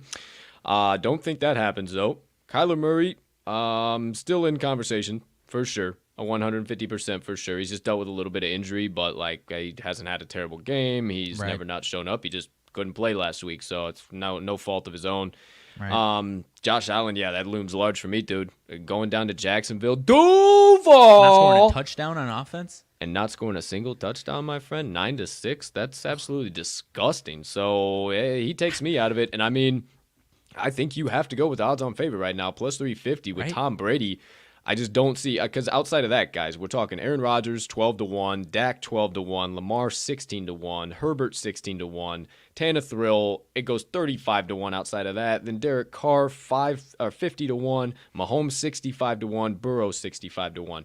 So, I mean, outside of that, none of the other guys even worth mentioning, my friends. We're getting into Teddy Bridgewater and Cooper Kupp for MVP. And I love Cooper. He's probably going to be maybe Offensive Player of the Year this year for sure, but he ain't going to be the MVP by any means. You take him off that team. It's not like they tanked. It's not like they're a 2-7 team or anything like that. Yeah, I mean, Brady and Rodgers are the one, at least on the field, that had the least black marks on their resume. Rodgers was week 1, obviously.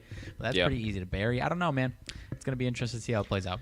It definitely is. I'm intrigued to see what all happens. I like you know, I mean, I was all over Raj to start it as for when I wrote my NFL honors blog way back before the season even started, and was definitely in a different frame of mind there. It's so wild how just a couple of months of football, everything will just completely change on you, my friend. So I'm not feeling as confident as I once was about old Raj, and that would make the NFL look terrible. Like, oh, you had this guy blatantly break protocols, do all this shit, yada yada yada, and then you make him the MVP. What are you, the fucking Mickey Mouse League? Like, what the hell is this? Hey, look at you with that fucking smart. Look at you with that fucking. Well, no, because I know it's gonna be tough. Like if it's him and him with an almost similar resume to anyone, they're gonna give it to the other guy as opposed to. I don't think they run the table though.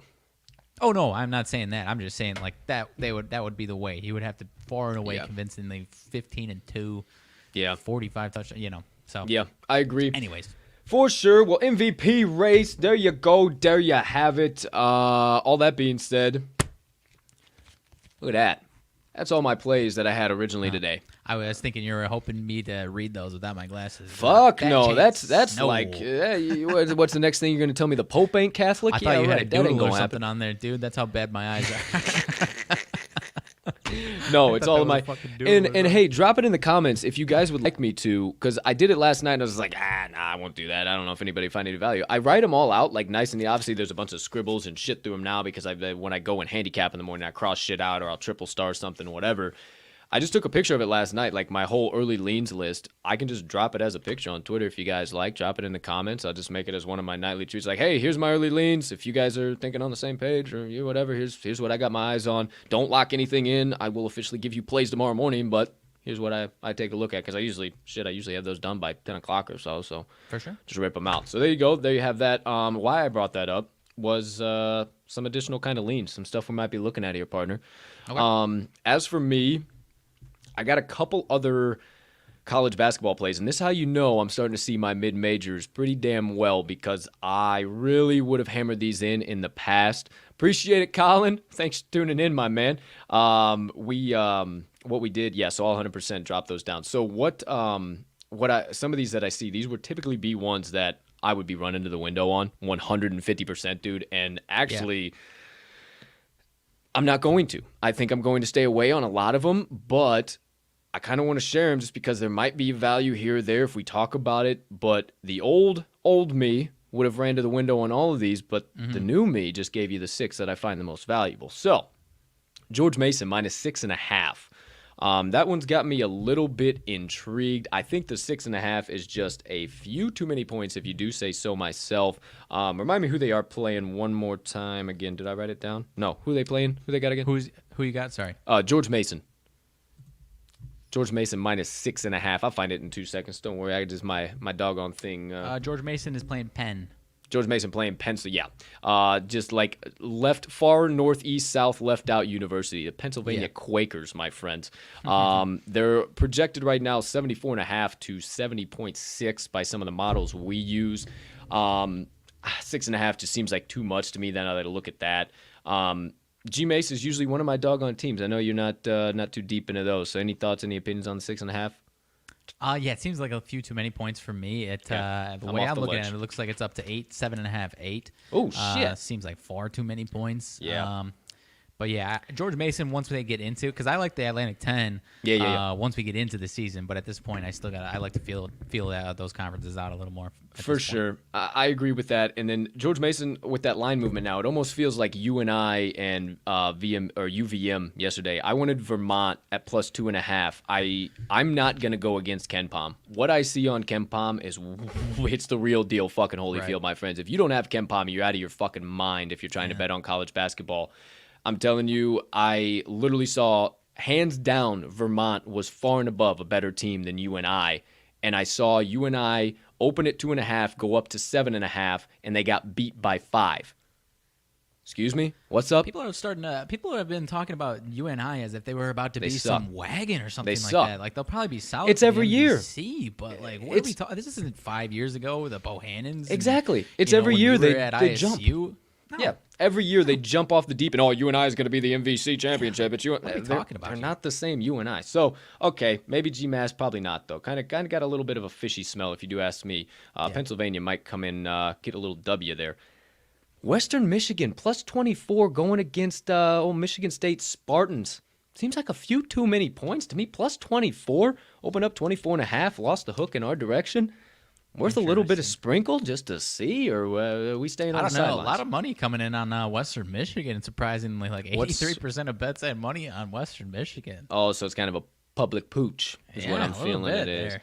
Okay, so I think I got there were 2 potential plays that could have turned into a public pooch, and it was either WMU or Wofford, and I think WMU has turned into it, and I think we locked in Wofford at the good spot. So I think we'll stay away from that one too. It just seems like too much.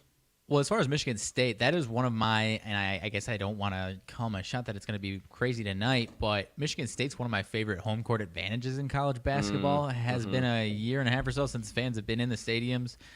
Obviously, it's Western Michigan. Well, it's in-state, right? Maybe it's an in-state school, so I have to imagine. I mean, they've been waiting to show up, so I have to imagine it's going to be a raucous environment. I think. Yeah. So I'm not gonna fade the Spartans at home on opening night at home.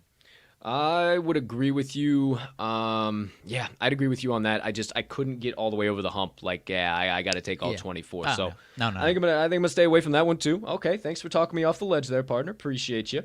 Next one up, I need you to really talk me off the ledge here because these are my other SoCon darlings, and that is the UNC Greensboro Spartans, my friend. Okay. I love me some UNCG. As do I, actually. They're the other one on top of ETSU that I just absolutely love. They're fucking cover machines. Yeah. Catching 5.5 tonight is Greensboro. They are playing the Northern Kentucky Norse. Now, Northern Kentucky is projected to win the game, 74.6, 70.6 by models that we look at. And Jeepers, Creepers, McGeepers, plus 6.5. It opened up at 5.5. It's moved up that point. They're only there. I mean, everything right there. We're getting 2 points off the prediction. You brave enough to back in the Spartans? I really wanted to make them one of my best bets, and I ended up just leaving them in the potential burn pile. Yeah, I don't know. That's more of a name. I don't know. I'm staying away. I'm interested to see how that one plays out because it seems like UNCG should take care of plus 6, right? Yeah. I mean, they've kind of been a darling for the last few years, so maybe a little fishy to me. I don't know. Yeah. Maybe Northern Kentucky's better than we're leading them on to be. I don't know. So I'm going to stay away from that one as well. So flip side of the coin, going to the total in that game, over 132.5. It looks like 144 points there if you say so well. Actually, 145.2. So dropping down to 129.5. Son of a bitch. Okay, well, we're going to stay away from both of those fucks. Action App has the money and bet splits. 94% on the over bets, 99% of money on the over, and it's dropping down.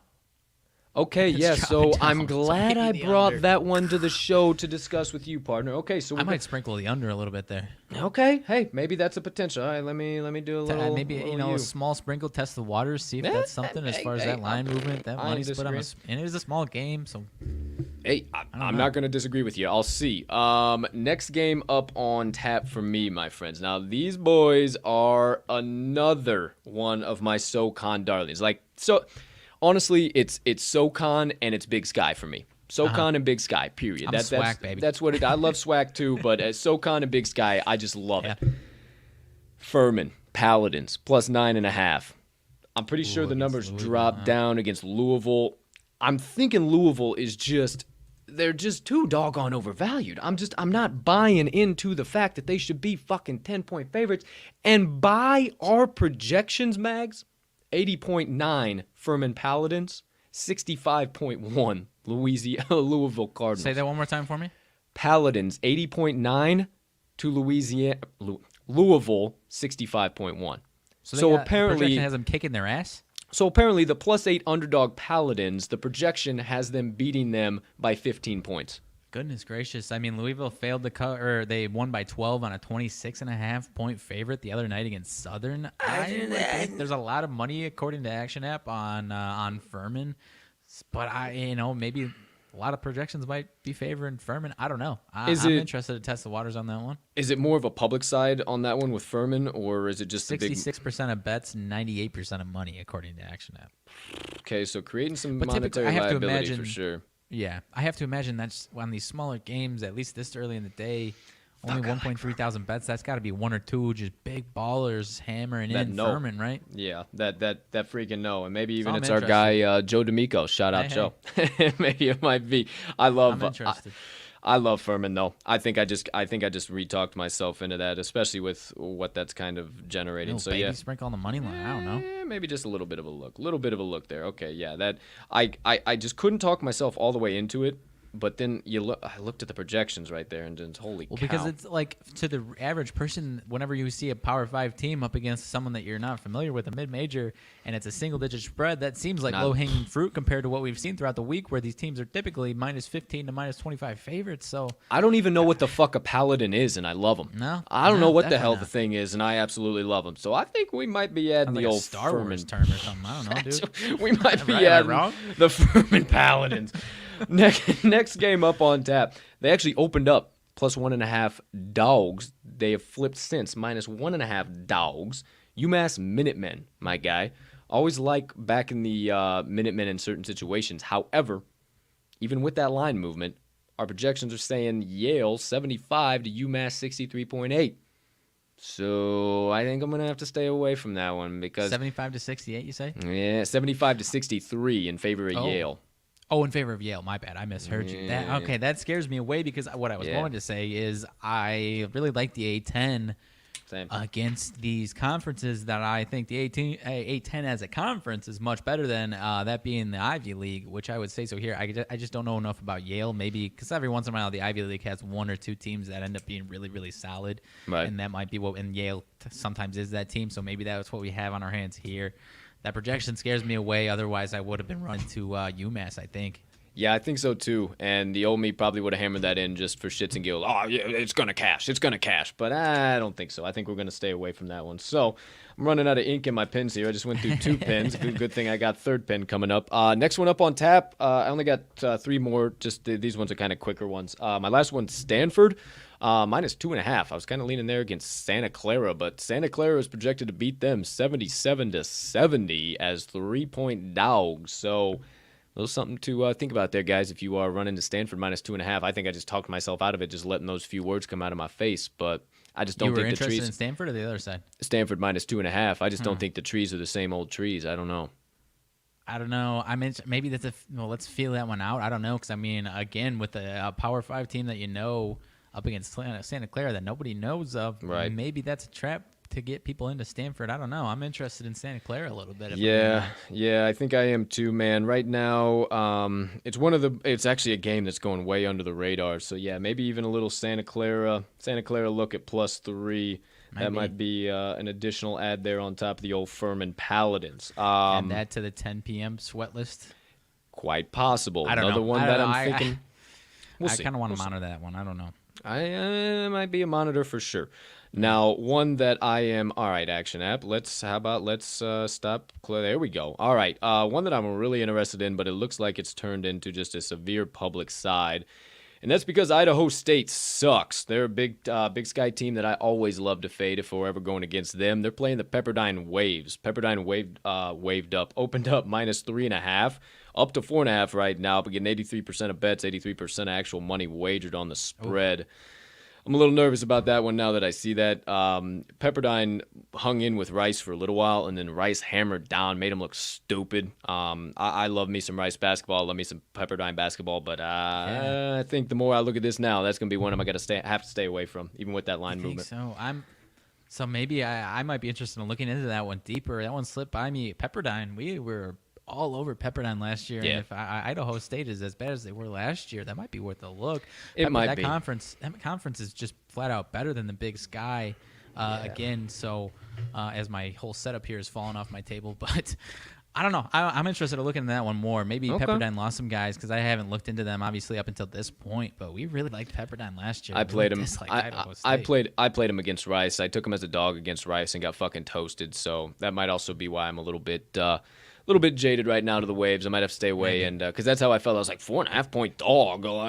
That's how I backed them on Tuesday, and then now they're a favorite. I'm like, that kind of feels like a setup. So we'll see. And then last one from me, Texas A&M going up against Abilene Christian. Scratch 'em Cats minus 10. I don't think so, sir. Texas A&M. 70% of bets, only 48% of money wagered on this game. I got burned on Abilene Christian to open up the year on Tuesday. Not really interested in getting burned on them again at +11. So if that's a game you guys are looking at, fighting buzzes, man. I don't know. I've been reading into A&M a little bit. They're a dark horse out of the SEC this year, so I'm interested to watch that game. I don't know that I'll have any action on that one though. Projected 73 to 68 in favor of the Aggies as 10.5-point faves. So might be worth a look. Yeah, I mean, not the most valuable. They might. AC might cover that, but I'm interested in the old Aggies, see how their season plays out. Okay, so out of all those leans, I do believe I probably am going to add Furman, and I'm probably going to take a look at Santa Clara. I'm going to probably take a look at both of those bad boys. Yesterday, dude, I'm so pissed off. I wasn't going to share this with you guys. I played a 3-legger just to fucking see. Miami Dolphins, UC Riverside, Sacred Heart. All money lines? All money lines. And Sacred Heart was they were cooking. They were doing exactly what I thought they would do. I was like, oh, beautiful, gorgeous, wonderful. We got to 7 minutes in the second half. and it was just the fucking bandwagon wheels fall off, and I just, Yeesh. oh no, this simply cannot be.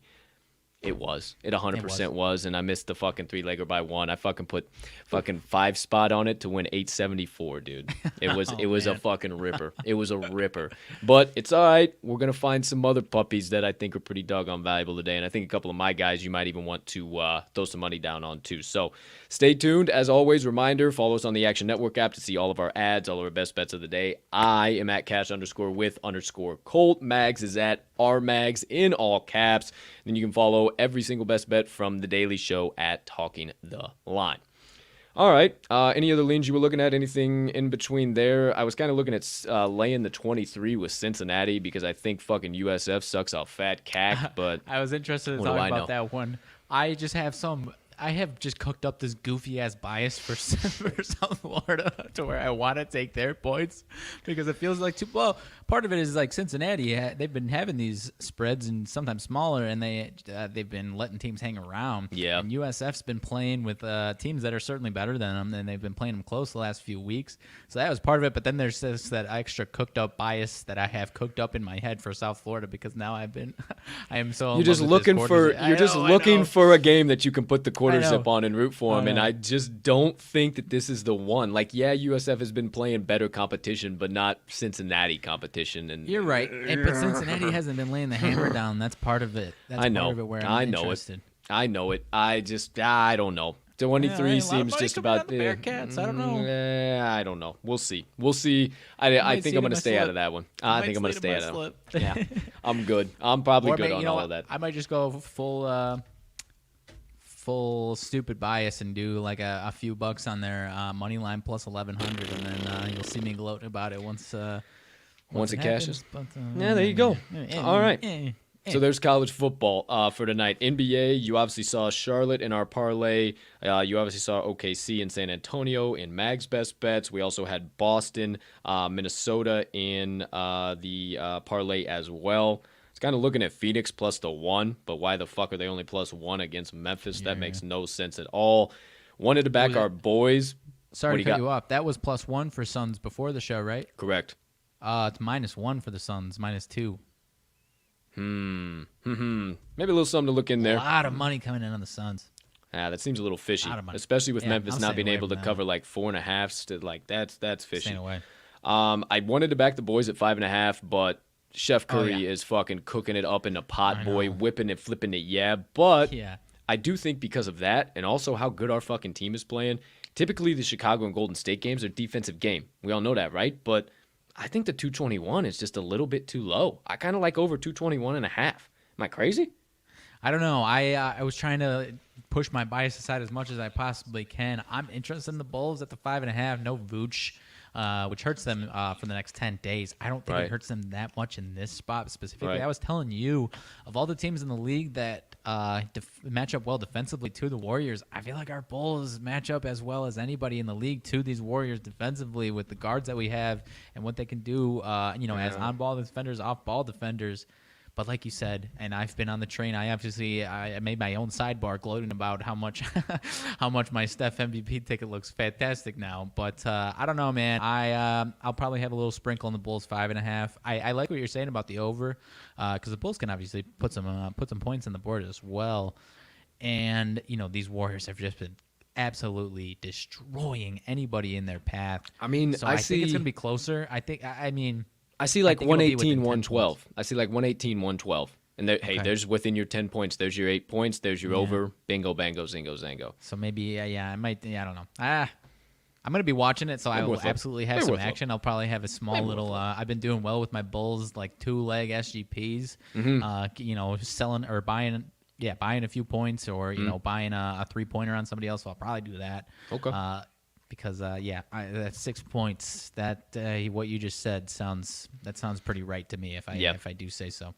Pretty spot on, I would say so myself. Last one. No, you're not the biggest fan of lacing up the old skates, but saw a little bit of a weird discrepancy. Columbus plus 113 on the money line.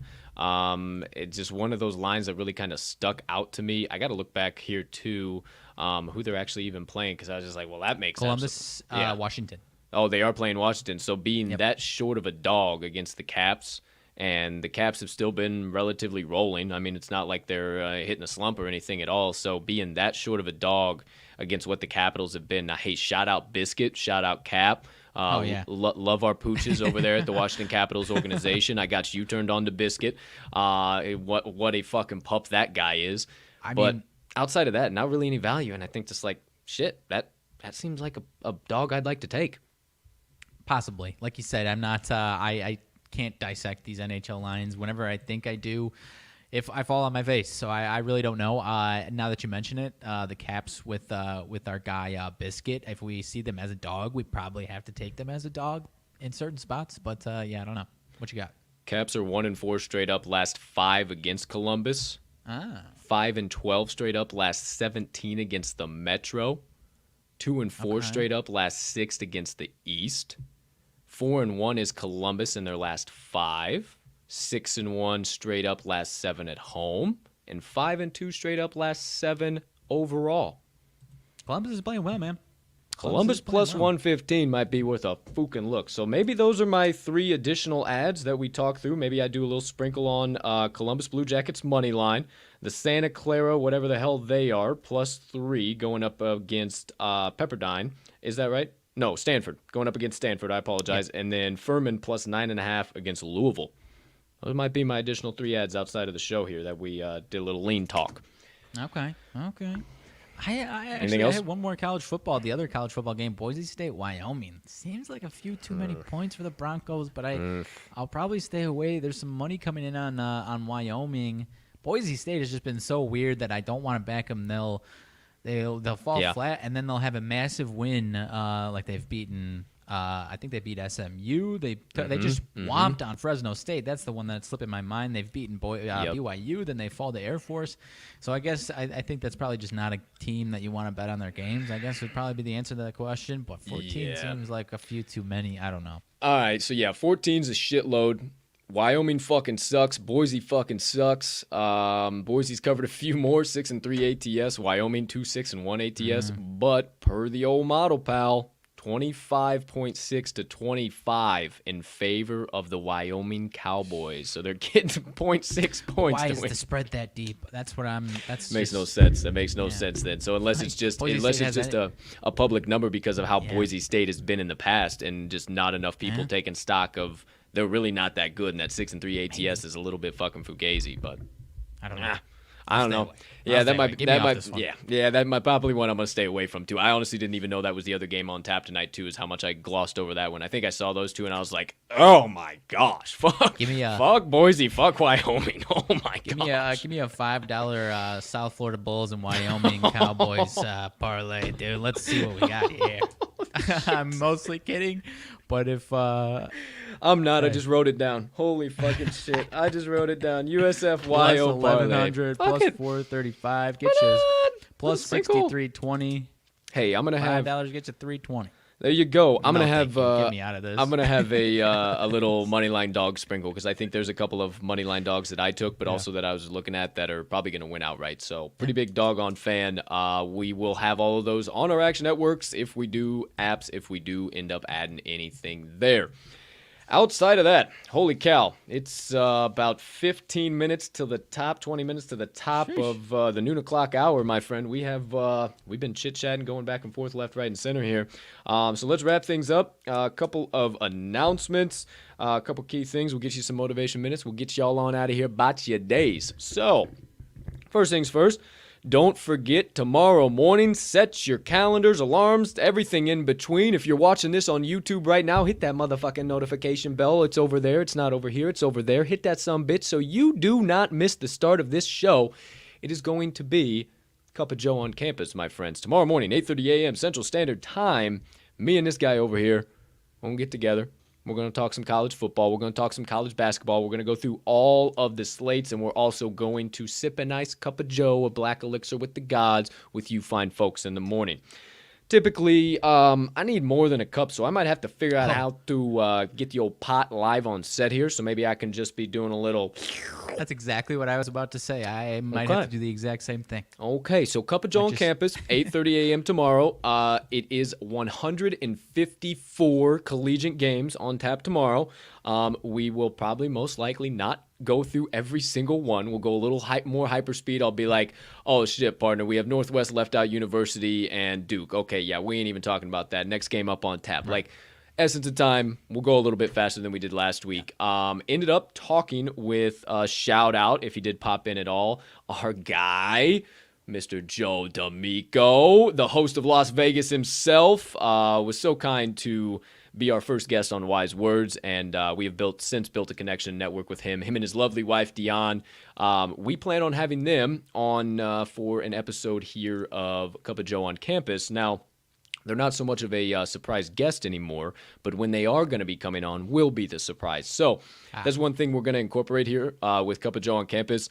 It'll just be me and Mags for like the first 45 minutes, hour, somewhere in there, depending. And then depending when a guest can pop on, they'll just pop on like halfway through the show. I'll be like, oh, looks like somebody has joined us. And then all of a sudden, bang, I'll throw up the next person. We'll talk some shit. Like it was last week. It's super open floor. We're not really like sitting here like we do on our daily show, like, oh, I'm taking Wofford +7, X, Y, A, B, C. It's more back and forth like we do the leans on the second half of the show. So we will obviously have our picks. We will have plays that we are hammering in. We'll also have plays, though, that we have a ton of question marks on and plays that we're going to tell you to stay far the fuck away from in general. So tune in tomorrow, one more time, Cup of Joe on campus, 8:30 a.m. Central Standard Time. Not available on podcast directories, only on our Facebook, Twitter, and our YouTube channel. Where can you find all of those? In our link tree in this episode's description, my friends, all in one convenient location, or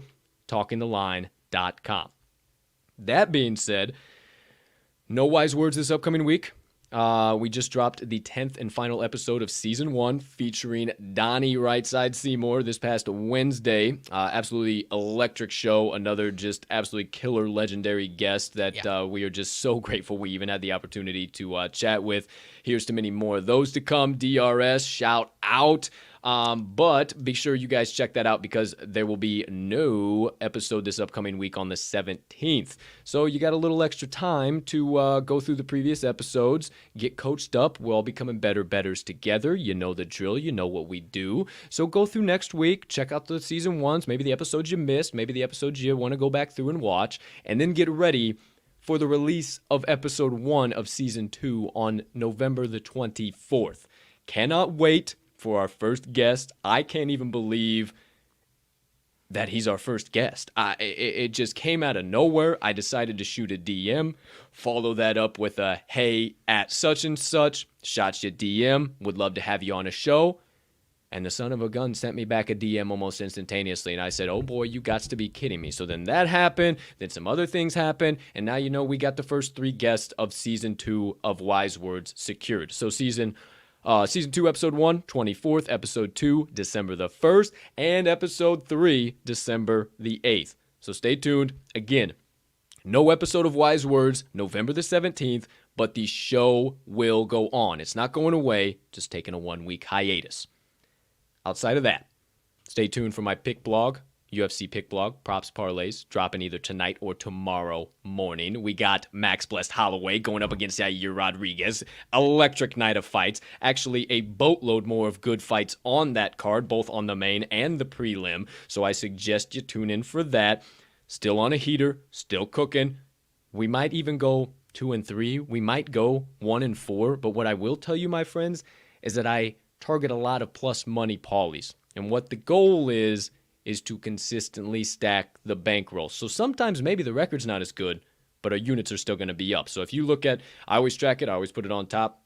You'll see the record, but like, well, why is the record like that? But the units are up. Just go back and check it out. We cash the plus money parlays more often than not, and that's what you got to target here in the UFC, because a lot of times the money lines are just no value at all. You got -700, +600, and that underdog's probably not going to win. So you got to get a little more niche than that. And sometimes the niche market's pretty hard to try and select somebody to get knocked out by or to win by knockout or something else. So I'm getting better. Found a new website, all UFC and MMA odds. So your boy is starting to level up his game. Stay tuned. Mags Extra Cheddar dropping Sunday when the Pack play the Seahawks, 3:25. Is it a 3:05, 3:25 start? I believe so. I think it is too. 3:25 start, so that'll be out sometime early afternoon. And then a couple other blogs we're working on in the background, a little additional content. So stay tuned right here to the Daily Show, or just keep popping in to talkingtheline.com, or follow us on Twitter at talkingtheline, or Instagram at talking_the_line, or on Facebook at Talking the Line Sports Media. You will stay up to date with everything late breaking. Outside of that, partner, seems about like a show. Seems I have one more duty that I need to complete. Anything else that I have not discussed, laid out, deliberated about, or anything in between, my friend? Not too much, dude. The only news that I'm seeing here is Bruce Arians announced that Antonio Brown, Rob Gronkowski, and Rashard Robinson are all out for Sunday's game in or against Washington. Don't know if it's in or against Washington. And that's about it. No other crazy news, nothing going on. Okay, yeah, doesn't seem anything too crazy. Looks like T.Y. Hilton might be back for the old Indianapolis Colts this upcoming week. Riverboat Ron, nothing too major from him. And then, yeah, nothing else all too major. Still no Curtis Samuel for Washington, man. Yep. That's brutal. Man, he can't get on the damn field to save his life right now. Ooh, actually. Oh, wait. Saints are preparing game plan Sunday without Alvin Kamara. Oh, no. Mark Ingram, if you can, and he's only rostered 73% of leagues per my guy. That's very interesting, man. I really don't know what the hell I'm going to do. Wow, that dude with the plus 2.5, that really freaking scares me, man. Like, I don't know what the hell I'm going to do now, dude. Like, yeah, because it's like I like Mark Ingram, but that changes their whole style of offense. Yeah, it really does, man. It really does. I still like it. I do too. I think I do. I don't know. I'm not sure. We'll see what happens, what comes from it. But yeah, I don't know. We'll see what happens. Oh man, that plus 2.5 really worries me now. Okay. Well, outside of that, anything else you need to deliberate about, talk about, discuss, anything in between? No, sorry, I don't believe so. You might be really pissed off when you get off of this show here, partner. You better believe I did. Come on, you know I'm the master of disguise, baby. You know the whole time I was on my phone, that's what I was doing. Skoobow! He gets him. He replaces Michael Carter, and now, folks, things are looking up from the side of the screen over here. I don't know. I'm not going to put the cart in front of the horse. Fucking day, my fantasy app. I mean, the volume on this fantasy app because of that notification has to be absurd. I've never had a damn problem with this damn app, and the moment I actually needed an emergency, I saw your eyes. I was like, "Is he doing the same thing I'm doing right now?" Oh, I think everybody knew that we were both doing the same. No. You know what? I dropped. So I don't think the Raiders. I think the Raiders because I dropped the Raiders defense because I was like, I fucked up and I fucked up and I let one of our guys take the Saints defense. I glossed over that the Saints defense were on waivers and I picked up the Raiders just because they've had good blitz, good. I'm like, well, that's going to be insane. Well, they're dropped now because who gives a shit if the Panthers do? Okay, well, hey, maybe this is crazy, but who knows? Because now though, also at the same time, partner, does that not play even more into the oh my gosh, now Alvin Kamara's out and this is only at -2. Like, I just feel like it plays even more. I mean, if there's some line movement, maybe, I don't know. But I still like it. Yeah, I don't think it changes everything completely, but it doesn't help. Maybe it's, I mean, for my fucking fantasy sake, I hope that it's bullshit and Alvin Kamara's good to go. Yeah, I really hope I didn't just like fucking jump off the deep end with all of that and drop a much better defense than Raiders defense. Yeah, I mean it's not fucking terrible, but by the same token, too, Panthers against the Cardinals, they could fucking have negative. You got the Panthers defense? Yeah, it could be very, very easily negative day going against Arizona. So just cool your jets over there, pal. Don't worry. I just pissed my dude. That was so funny. That was because I knew what you were doing too, and I was like, I just got to keep acting like I'm talking about my best bet. Or just keep it moving. No, I fucking know. I know. I love it. If you didn't know, kids, we're playing each other in fantasy this week, and it's been hot all week long. It's a must win. I lose, I'm out of the playoffs, guaranteed. He needs to just continue to keep pace with the guys who are in the upper echelon of the division right now. And I'm not buried, but it's not a good. It wouldn't be. That would be in a hole to climb out of. Yeah. That would I be lost. insane if AK is out, though. So, yeah, then if AK is out, you definitely got to look at some line movement. You definitely got to just be a little bit tentative on that plus 2.5. But then again, I still think it's kind of the setup line. All that being said, there you go. There you have it. Talk about a cherry on top of the proverbial podcast Sunday. Well, actually, that was the whipped cream. I got a little cherry to toss on top here now. So, final segment of the day, my friends, is my motivation minutes. All right. You fucking slick. Oh yeah, best bets. Yeah. Last but certainly not least, my friends, my motivation minutes of the day. Now, I told you, I promised you guys that at least one time a week, if not 2 times a week, I would honor the late, great, legendary coach John Wooden. We are during college basketball season. I do not think his name gets brought up near enough as it used to or near enough as it needs to, because some of his life-isms, if you will, are just bar none. And the fact that they don't get said all too much anymore just kind of blows my mind. And he's one of the first collegiate coaches I ever really resonated with and connected with, because one of my middle school coaches loved him, got me turned on to him, his quotes. Since I was 12 years old, I've been doing this. So a little bit of background for you. But another one of my favorite quotes from him, short, sweet, real brief perspective from me, because this one don't need a whole lot of explaining. But today's John Wooden quote of the day: make each day your masterpiece. Make each day your masterpiece. And my head went to one location. And I'm going to give you a visual to kind of have this. You got your paint easel, you got your paints all over it, and you got your brush. And you got a million different colors all over this thing, right? And you can put a little bit of that on there, a little bit of this, a little bit of that. But if you start mixing too much together, before you know it, you're just going to have a black canvas. There's going to be a bunch of colors all mixed in, all nonsense all over the place. So the key is, in order to make each day your masterpiece and paint a beautiful canvas every single day, is everything in moderation, everything in balance. If you're going to put a little green, just put a little green and then step away. Take a minute, take a breath. Do we really need to put more blue? And I know this is all little, but it's a little something to get you guys in a rabbit hole, a little something to start thinking about. And as you especially go throughout the weekend here, I think another perspective you can look at this from is one of the key words in there. Make each day your masterpiece. Not your parents, not your friends, not your girlfriend, not your boyfriend, for you ladies who tune in. We appreciate the hell out of you. Not your job, not anything. It's your masterpiece. So start making the decisions to control your masterpiece, control your life, paint the canvas as you want to see it, but be sure not to mix too many doggone colors in there, or shit just might get a little weird. So for today's motivation minutes, my friends, short, sweet, and simple, a little bit of thought-provoking rabbit holes for you. From the legendary coach John Wooden, make each day your masterpiece. And that does it for my motivation minutes of the day. I like that one, my man. That's a good Friday. Going into the weekend one, UCLA, John Wooden playing tonight. Obviously, we're fading the hell out of them, but you know. But hey, that's all right. Well, hopefully that doesn't bite us in the asymptotes, if you do say so myself. But my friends, there you go. I will continue to honor the late, great John Wooden with at least 2, because I think you can find quotes for him all day long. So at least 2 John Wooden quotes per week here while we are in the college basketball season.